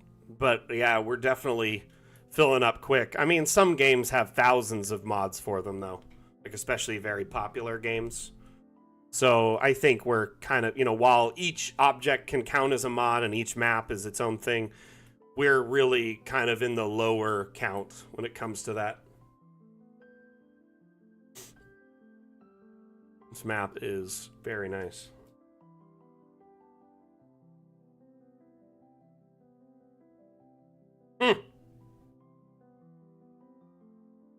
Interesting. That's good to know.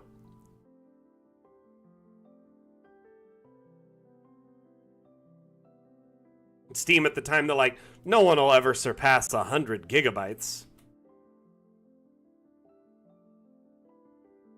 I mean, when you have games that are like a half a terabyte on their own, you gotta start, really compensating for that.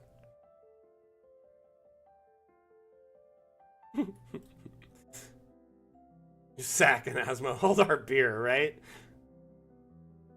Luckily, Sack and Asmo have been optimizing most of their recent assets to be very tiny to kind of combat this, but you only can get so far. One way to kind of work around it is a second account, because you can like family share with yourself or another person in your home, and then on the second account, you just make maps and not worry about all the extra assets you've uploaded. But yeah, it's kind of, Steam has some stuff they need to consider and revamp for the future for sure.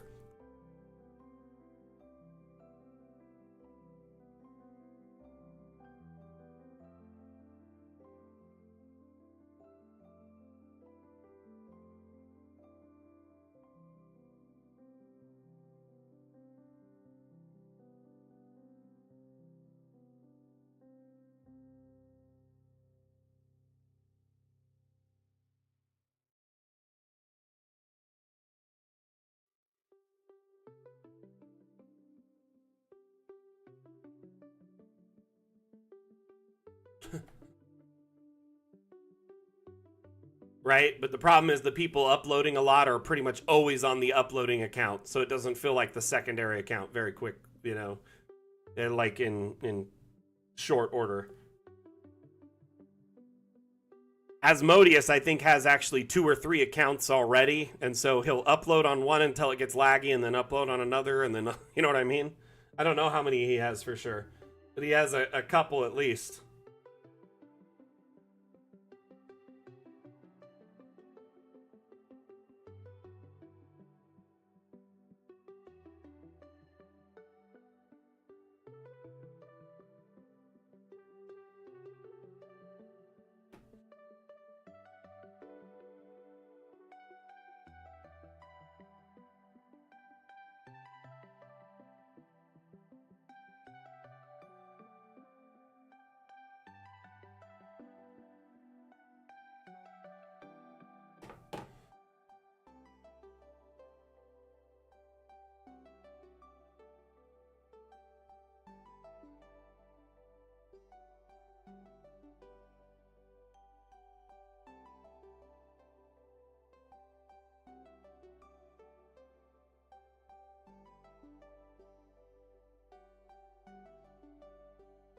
Oh, get a bit of a headache.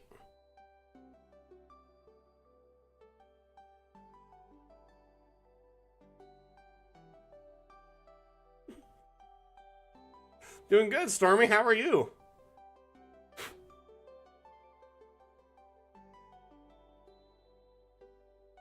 Let's take a look at some more awesome maps.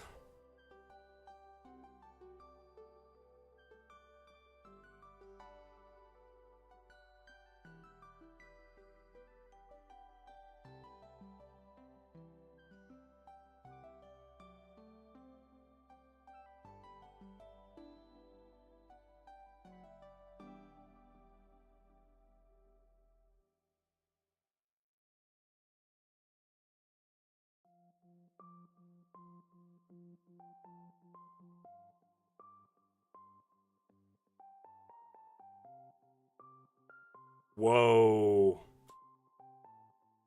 Talk about some glaciers. Hey, Eric, how you doing, buddy? No worries. Have a good lurk.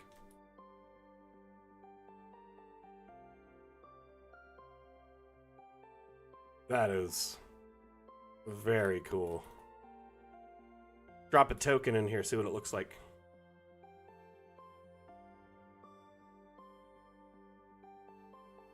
Definitely a different scale than I anticipated.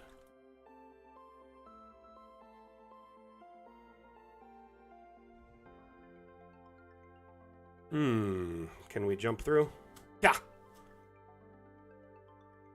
Yep, we made it. Little chest back there hiding out. You know, there are probably several hundred entries just for Curse of Strahd on the workshop Brain Bomb. You know, I've never personally played Strahd, so I can't speak for their quality per se, because I can't like compare it against anything. But if you go to the Steam Workshop tab in Dungeon Alchemist and hit Browse Maps, if you just type like Strahd or COS, usually you'll find quite a bit. There are quite a few Strahd themed maps. There's like 3 or 4 Yester Hills. Pretty much all the major areas are available. 4 pages of maps with Strahd as a theme, and that's not even searching COS. And if you search COS, people have also tagged COS on their maps. So you can find tons and tons. And this is just one of the major settings. Here, let's try LMOP for Lost Mines of Phandelver, or just Phandelver. But if you know key like areas, you can search those themes in here and often find them. Many times they don't label it as part of a theme. They may just label it Cragmaw Hideout instead of Mines of Phandelver. So a lot of times there are maps that are part of major, books that aren't labeled correctly too. So just search for the name of the map. More often than not, you can find something for it.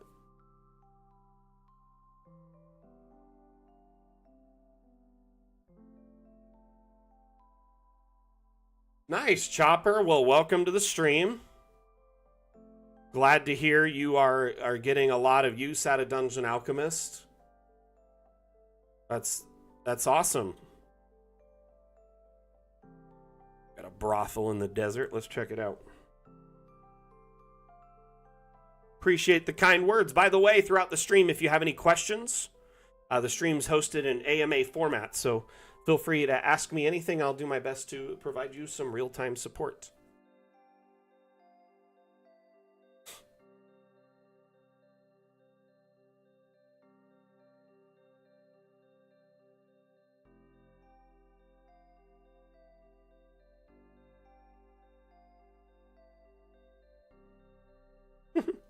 Is it, Rev? Awesome. I'm glad you're feeling inspired, my friend. Oh.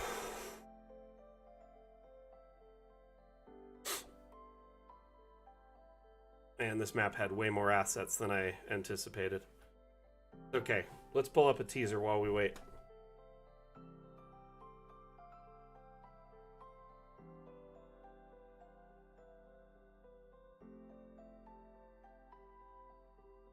So we showed abstract lights, we showed decal tool. Let's check out some batch exports.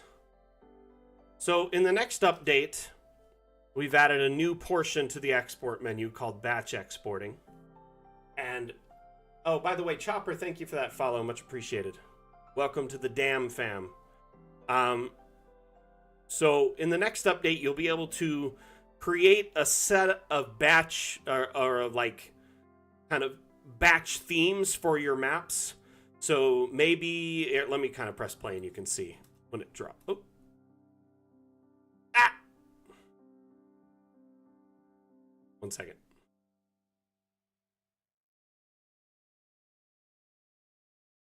So if you look through here, I've kind of labeled them in my own convention, but I primarily use Foundry, so I set up a bunch of exports for Foundry. Foundry 72 DPI image morning, no borders, gridless.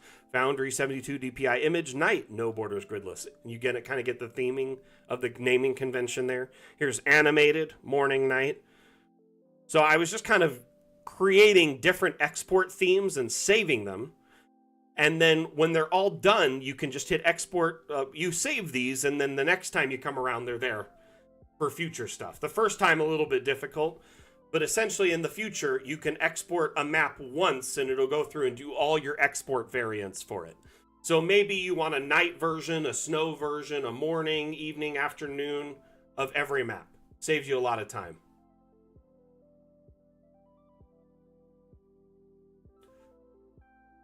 Is there a way to retexture the banners? Which banners are you talking about?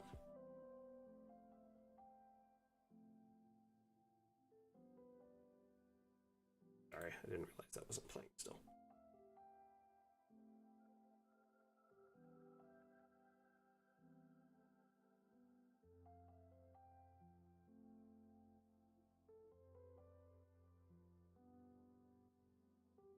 If there's not an option to customize them, like a custom image or anything like that, like an image icon on the UI when you place it, then no. There were some banners that could be customized if you were like at adventure level or higher on the Kickstarter, I believe. But they're limited to Kickstarter assets only.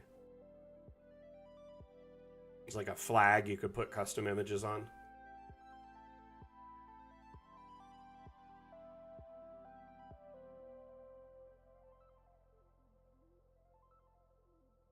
Okay, batch exports, a little boring, but still very cool. It's going to be a big time saver.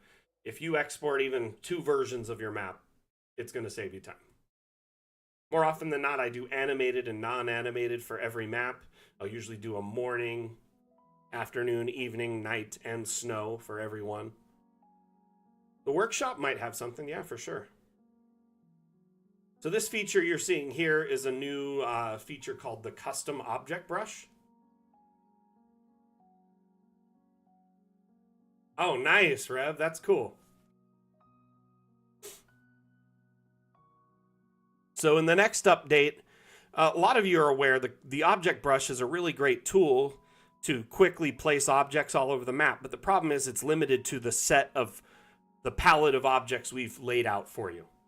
So in the next update, you can select any object and turn it into a brush, whether it's an object from the workshop or a stock object.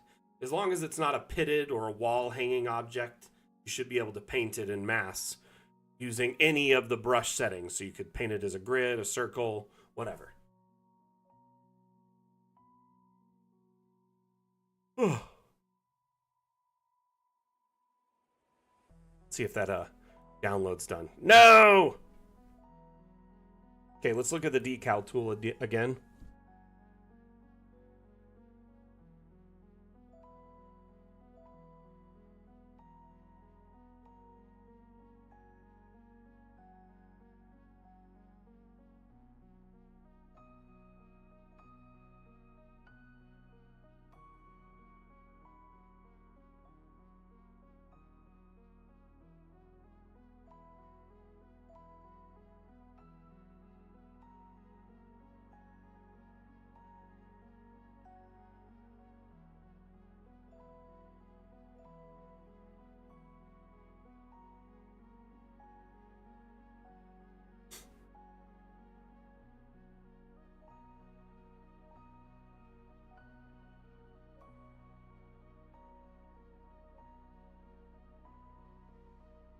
Pretty much. Yeah, pretty much, Mondu. The decal tool, without much explanation, essentially allows you to stamp imagery on top of objects, giving them a lot more customization than ever before. So as you can see here, I turned this decrepit hovel into a much more decrepit hovel.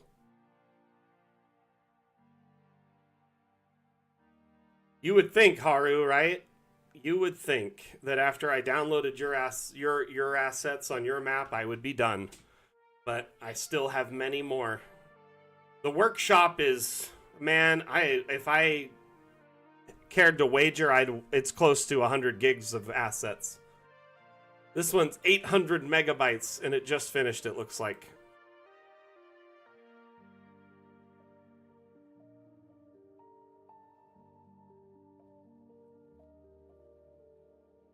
It's a good question, Random Ladybird. Wim seems to think so. I haven't seen a version of it that does that, though. But he seems to think the launch version will. So, as it stands right now, most likely. Ooh, I love this. Little layout of pillows here around the little hookah den area with instruments and whatnot. Yeah, it'll likely... abstract decals will likely be a thing.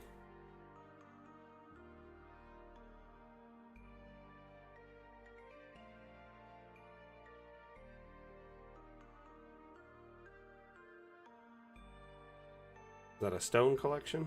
Table for paints.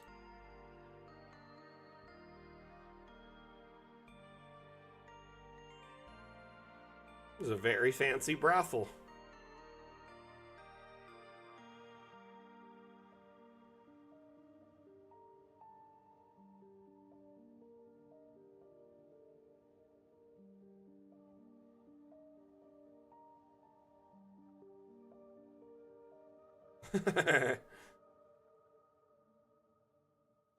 Look at all these bagels, these bagels.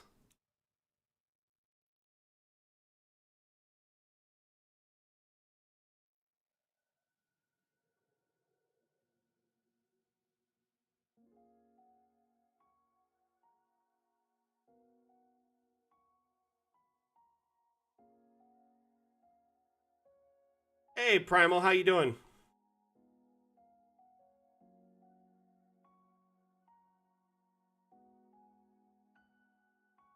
It is a nice map. Well designed. So, you know, if you need a desert brothel, one on the workshop is top notch.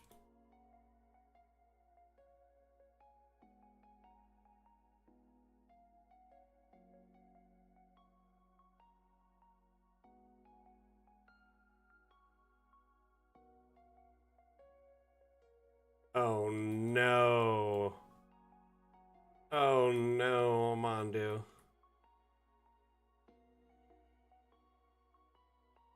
Very nice though. Very, very well designed map. No worries. Appreciate that.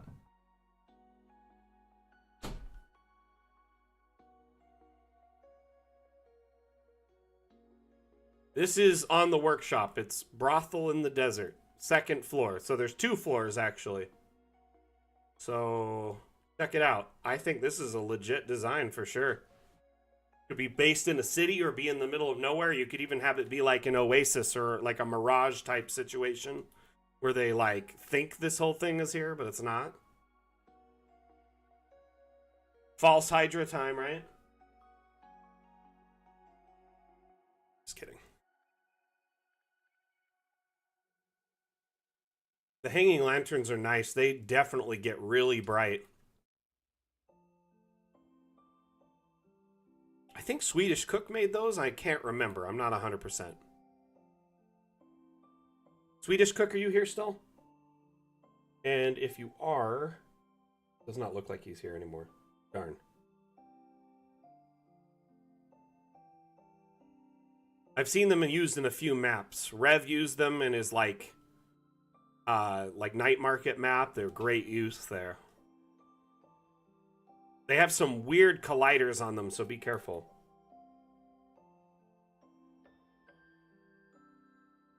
It kind of looks like every room has a different theme, or maybe the artisans are encouraged to, kind of decorate their space to be their own space. But here we have like tarot, right? This looks like I don't know, some brass plates and paints. Here's more painting, like a painting room, right?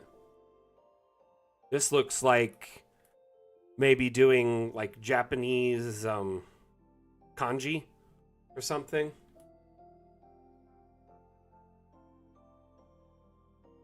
Calligraphy, yeah.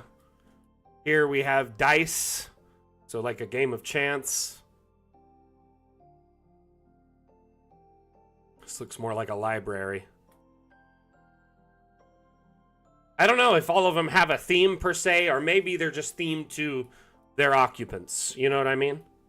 Maybe each, courtesan has like a particular theme or style, you know?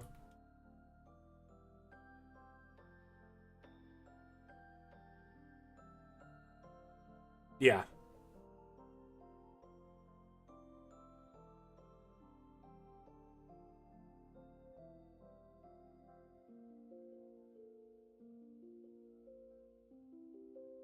I think this map is really well done. The design, the color, theme of each room.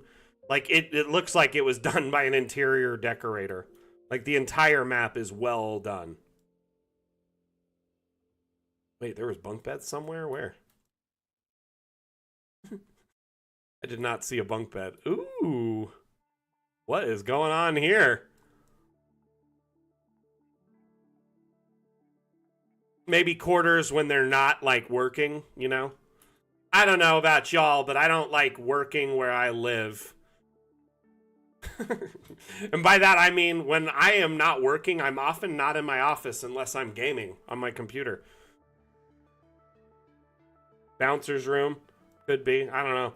It's got a kind of an aesthetic going on here, but it's a very, very beautiful structure regardless. Whether it's used as, you know, a brothel or whatever, it's nice. Very well designed. I'm not sure where the entry is, though. Oh, this is the second floor. That's right. So, the entry is probably below this window on the first floor. Let's remember to keep chat family friendly, okay?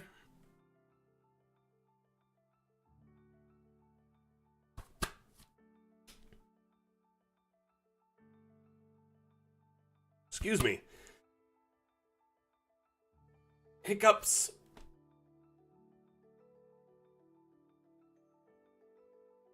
Pretty sure Asmodeus uploaded these flowers. Not 100% though.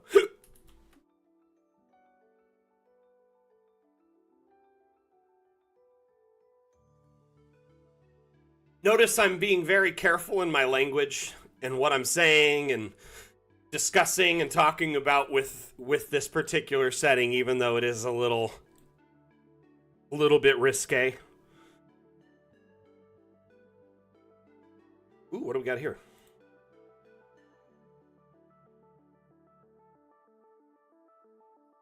No worries, Mosey. It's easy to, you know,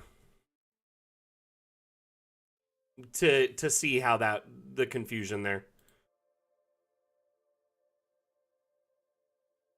But always remember our stream, our Discord, our social media, they're all very family friendly. We want them to be an opening and inviting environment for people of all ages and backgrounds and denominations, and you know what I mean? Dungeon Alchemist is a worldwide utility that's designed to be used by people of all ages. We have DMs that are like 5 years old using Dungeon Alchemist. So, at the end of the day, we just got to try and remember to keep the streams and everything and a space that all will feel welcome in, you know? And I hope I don't, you feel like I'm calling you out or anything. I'm more just kind of like letting everyone know for the purpose of the stream and our community and Dungeon Alchemist as a whole.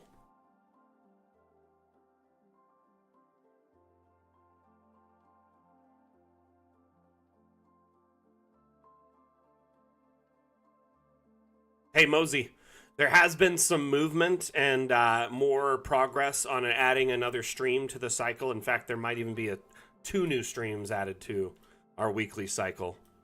I have to wait for Wim to get back. He's out of town this next week, but when he gets back, I'll be discussing it with him more in depth. One of them will be a night stream for, you know, like the kind of, well, night for me in the US, but it would be, more ideal for people across the pond, morning kind of setting. Um, and then the alternative would be a campaign stream where we're streaming a campaign on this channel with Dungeon Alchemist maps. These are all kind of in the works right now, but I feel pretty confident, at least. I don't know. I feel both of them will happen, but there's still some work and some logistics that need to be hammered out.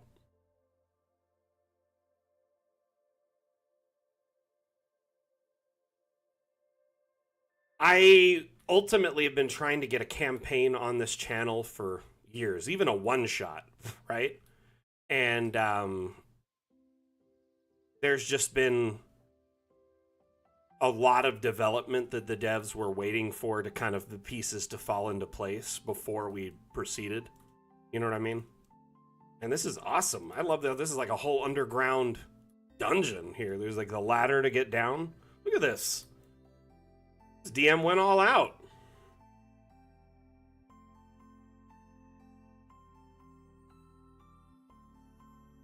Someone got crushed in here mining. It's Chester Copperpot.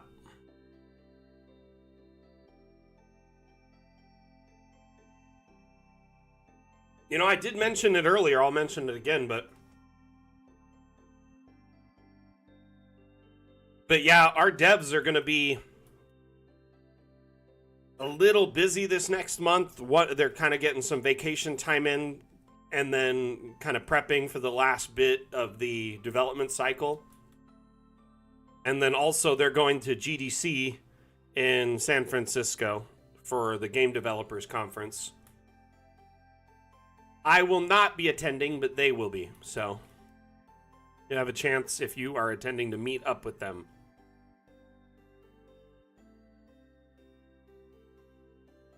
This is a lovely dungeon done on dark parchment. Not many maps are done on dark parchment anymore, to this extent at least. Dark parchment maps are great because they're essentially meant to focus and highlight on the interior of the space. Meaning this is like a dungeon underground or somewhere deep inside of a building with no windows or, exits that you can see.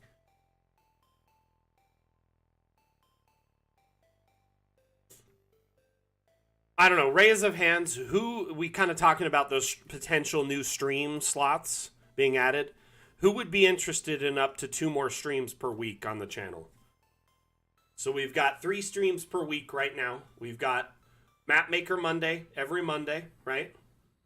We've got office hours every Wednesday, and that's in our Discord. By the way, Mapmaker Monday is a multi-stream that's available on Twitch, TikTok, Twitter, YouTube, Facebook, Steam, all simultaneously.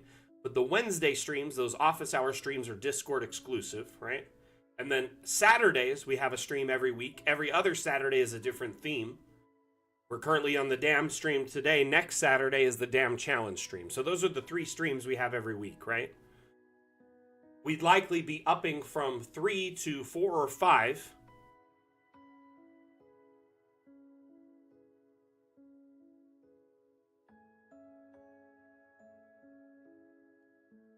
Oh, wow, Primal, that's really cool. That is awesome. No, Mosey, do you try to catch the VODs later? But if we do add 2 new time slots, it'll likely be like one of them is a Sunday and one of them is a Friday. Something like that, right? Or, who knows? Maybe a very busy Friday. We'll see. We're going to figure out these time slots, though. But I have an extreme amount of confidence that we'll be able to add these new slots to the stream and start expanding our kind of repertoire of what we're offering, and both a greater coverage of like times that are conducive to people in, Europe and other, time zones. We'll try to do that. We'll try, for sure.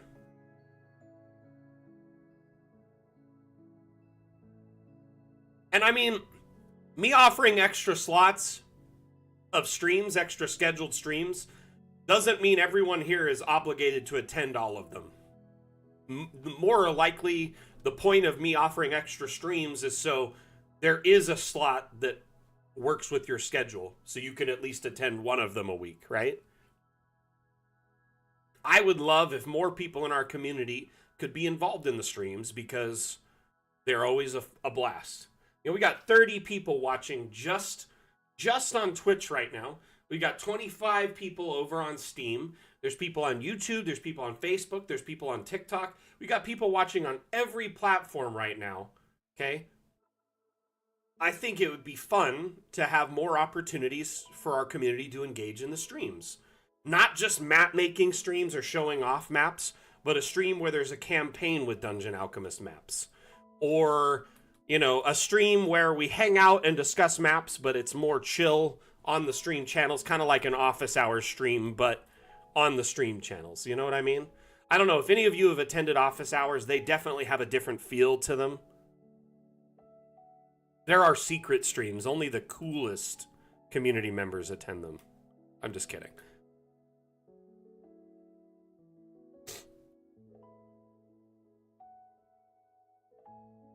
And like I said, no one's under any obligation to attend every stream just because we're offering more of them. I more or less am just offering different time slots because I understand everyone has a life. You work, you have family and friends and hobbies and other obligations. Obviously, your campaigns and your players and stuff like that. At the end of the day, I just want to give you more options as viewers and community members to attend. There may be one that's more conducive to your schedule than others. My favorite part of this is the entry or exit here with the ladder. This might be the exit at the end because there's the loot room. Is this the entry point? I don't know. This is all a very interesting dungeon. What does this say? Alter Verstentum dungeon. What does that mean? I need my my Deutschen Friends. Deutschenfreunden. Freunden. What is it? I don't know. I'm butchering it. Ich bin eine Berliner.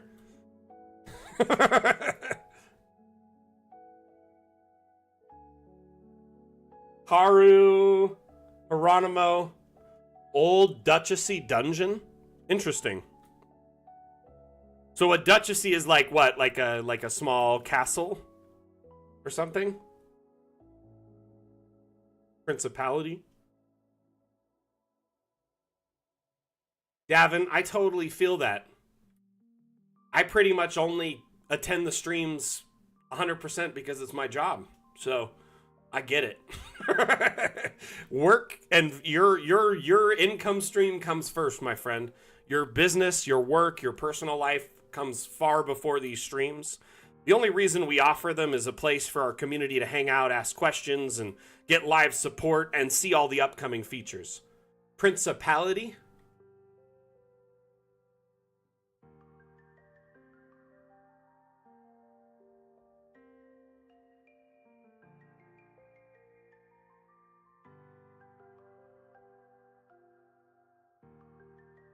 You can self-promo any Dungeon Alchemist related content in our Discord in the self-promo channel, by the way. So if you all stream if you stream a campaign that features Dungeon Alchemist maps, maybe you're building a homebrew campaign and you're featuring DA maps in it and you're selling it on Drive-Thru RPG, or you have a Patreon with DA maps or a YouTube channel, anything, as long as your content features DA in the remotest aspect, you can use the self-promo channel in our Discord to promote your content. Wait, you listen to us as a podcast most of the time? That's dope, Davin. I didn't know anyone did that. Who listens to us audio only? Am I really that entertaining as audio only? I'm like a one-man podcast over here. I never considered that community members would be listening to us audio only. But I guess that makes sense. Like, if you're running a shop, you may have the audio on the side. I gotta hear more about this. I want to know more. Would you like to know more? This right here, this room is so intriguing.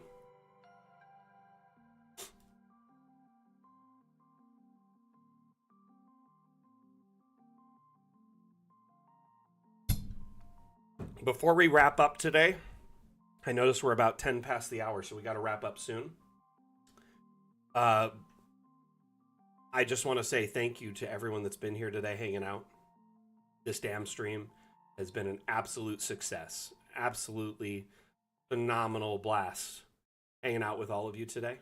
Showcasing maps and assets from the workshop, discussing your campaigns, sharing upcoming teasers, and just offering all-around support for Dungeon Alchemist and a space for our community members to hang out. You know, because at the end of the day, third spaces are dying. We as a community want to give you a spot in our Discords, our social media, and our streams, a space to hang out, get to know other like-minded GMs and map makers, discuss your campaigns, stat blocks, homebrew ideas, and counter ideas, bounce them off of other GMs. So at the end of the day, it's a great space to really kind of network and communicate and hang out. That's the end goal of these streams and our Discord and the like, is to give you kind of a space to, obviously get support, but also, be better yourself as a GM, Gavin, that's awesome. Honestly, that's really cool that you listen to audio only. I had never, I assumed anyone did it. I've always told people it's possible, but I never assumed anyone did it just because so much visual content is part of the aesthetic of Dungeon Alchemist, where you have to see what's going on to kind of fully appreciate it or understand it. But at the same time, being able to listen to it and fully appreciate it, I don't know, are you laughing? Are you enjoying it? Because at the end of the day, I hope I'm entertaining and provide a space that all of you like to drop into, time and time again. I may not be as fun as the weekly football match or, watching American politics unravel, but I think the damn streams are pretty cool. Beautiful day in the Damerhood. Jim, appreciate you, my friend. Thank you, everyone, for being here. Again, my name is Mac, the community manager for Dungeon Alchemist. Dungeon Alchemist is a map-making utility available on Steam. You can download our demo for free, try before you buy, test drive it on your computer, see how it runs. Remember, Dungeon Alchemist in the demo is just a small slice of the overall pie. You can make a tavern in a forest, one of our 12 biomes and hundreds of room types available, and a limited object set at that. So, if you try the demo and you enjoy it, make sure you check out the full version of DA or hop into our stream so you can see more about it. The full version of Dungeon Alchemist is a one-time purchase for a lifetime license. There is no monthly fees, add-on fees, season passes, anything like that. We do not agree with that business model. Dungeon Alchemist will be full release, solid product, and, essentially moving on to just only like hot fixes and patches before we ever offer anything akin to expansions or anything like that. And we're only even considering that because our community has asked for like cyberpunk and sci-fi and modern and Cthulhu and all these different like settings and aesthetics that currently don't fit in our current Kickstarter, roadmap. Anyway, the future has a lot that's, down the road. I'm excited to kind of continue sharing Dungeon Alchemist with you in the future with different streams, different events, different giveaways. And remember, you can always find us on our wiki or our Discord pretty much 24 hours a day if you need support or guidance. So thank you again for attending today. Again, my name is Mac, the community manager for Dungeon Alchemist. We'll see you next time I give a damn. We're going to run a short Dungeon Alchemist theme ad and we're going to end the stream, okay? No asset fees, right? Not to name out any other programs that are launching right now that rhyme with Vigil. They may or may not offer a pay-to-play business model. You stand before the long, dark road to the fabled realm of Goyak Ta, and before... What do we see? I don't know. A goblin. I kill him. But before she does, I, Gilliam of Firth, demand to know the goblin's name. Hi, my name is Woblin. Where do you live there, Woblin? I don't think that's relevant. Well, but I, Gilliam of Firth, demand to seek the I goblin's seriously love the abode. one for all Clever, crew. Sorry to fine interrupt the fellow, ad, but killing they are thy so bloodline. friggin' hilarious. Seriously, we're doing this? Okay, well, won't be needing that anymore, will I? Ever get caught by your players Wait, with your is pants TikTok down? talking right now? Dungeon Because I'm not Alchemist getting lets messages. you create wonderful maps for any encounter in seconds. Oh, Woblin, that's a very impressive cheese collection you've got there. Yeah, it is quite impressive, yes. But you know what's more impressive? Honestly, Goyak This Ta map I have to the fabled realm of Goyak Ta, please take it and leave. is the actually behind from you. Wim's campaign. Mr. Woblin, I cannot It's a real help but setting notice that in you his have a path, secret in tunnel like his at the back DM's of- Pathfinder world. Care to explain? Download Dungeon Alchemist, the AI-powered map maker, Or on it's based Steam off today. of his daughter. I think his daughter invented one or the other. There's a few items that are confusing like that. Oh, hey, Artful Darkness, thank you for the love. Hey, the ad just ended even though I was talking over it the whole time. Sorry for that. You know how we are. Strictly business here. Thank you again for being part of the stream. Appreciate you so very, very much. We will be back on Monday with Mapmaker Monday. Watch a live stream of a map being built in real time. We're building an ancient cemetery. It is huge, 82 by 82, and right now we're focusing on the caretaker's cottage and kind of property before we finish up the rest of the graves on the map. So make sure you tune on Monday if you need support or want to watch a map built in real time. Thank you again, everyone, for being here. Back out. Bye.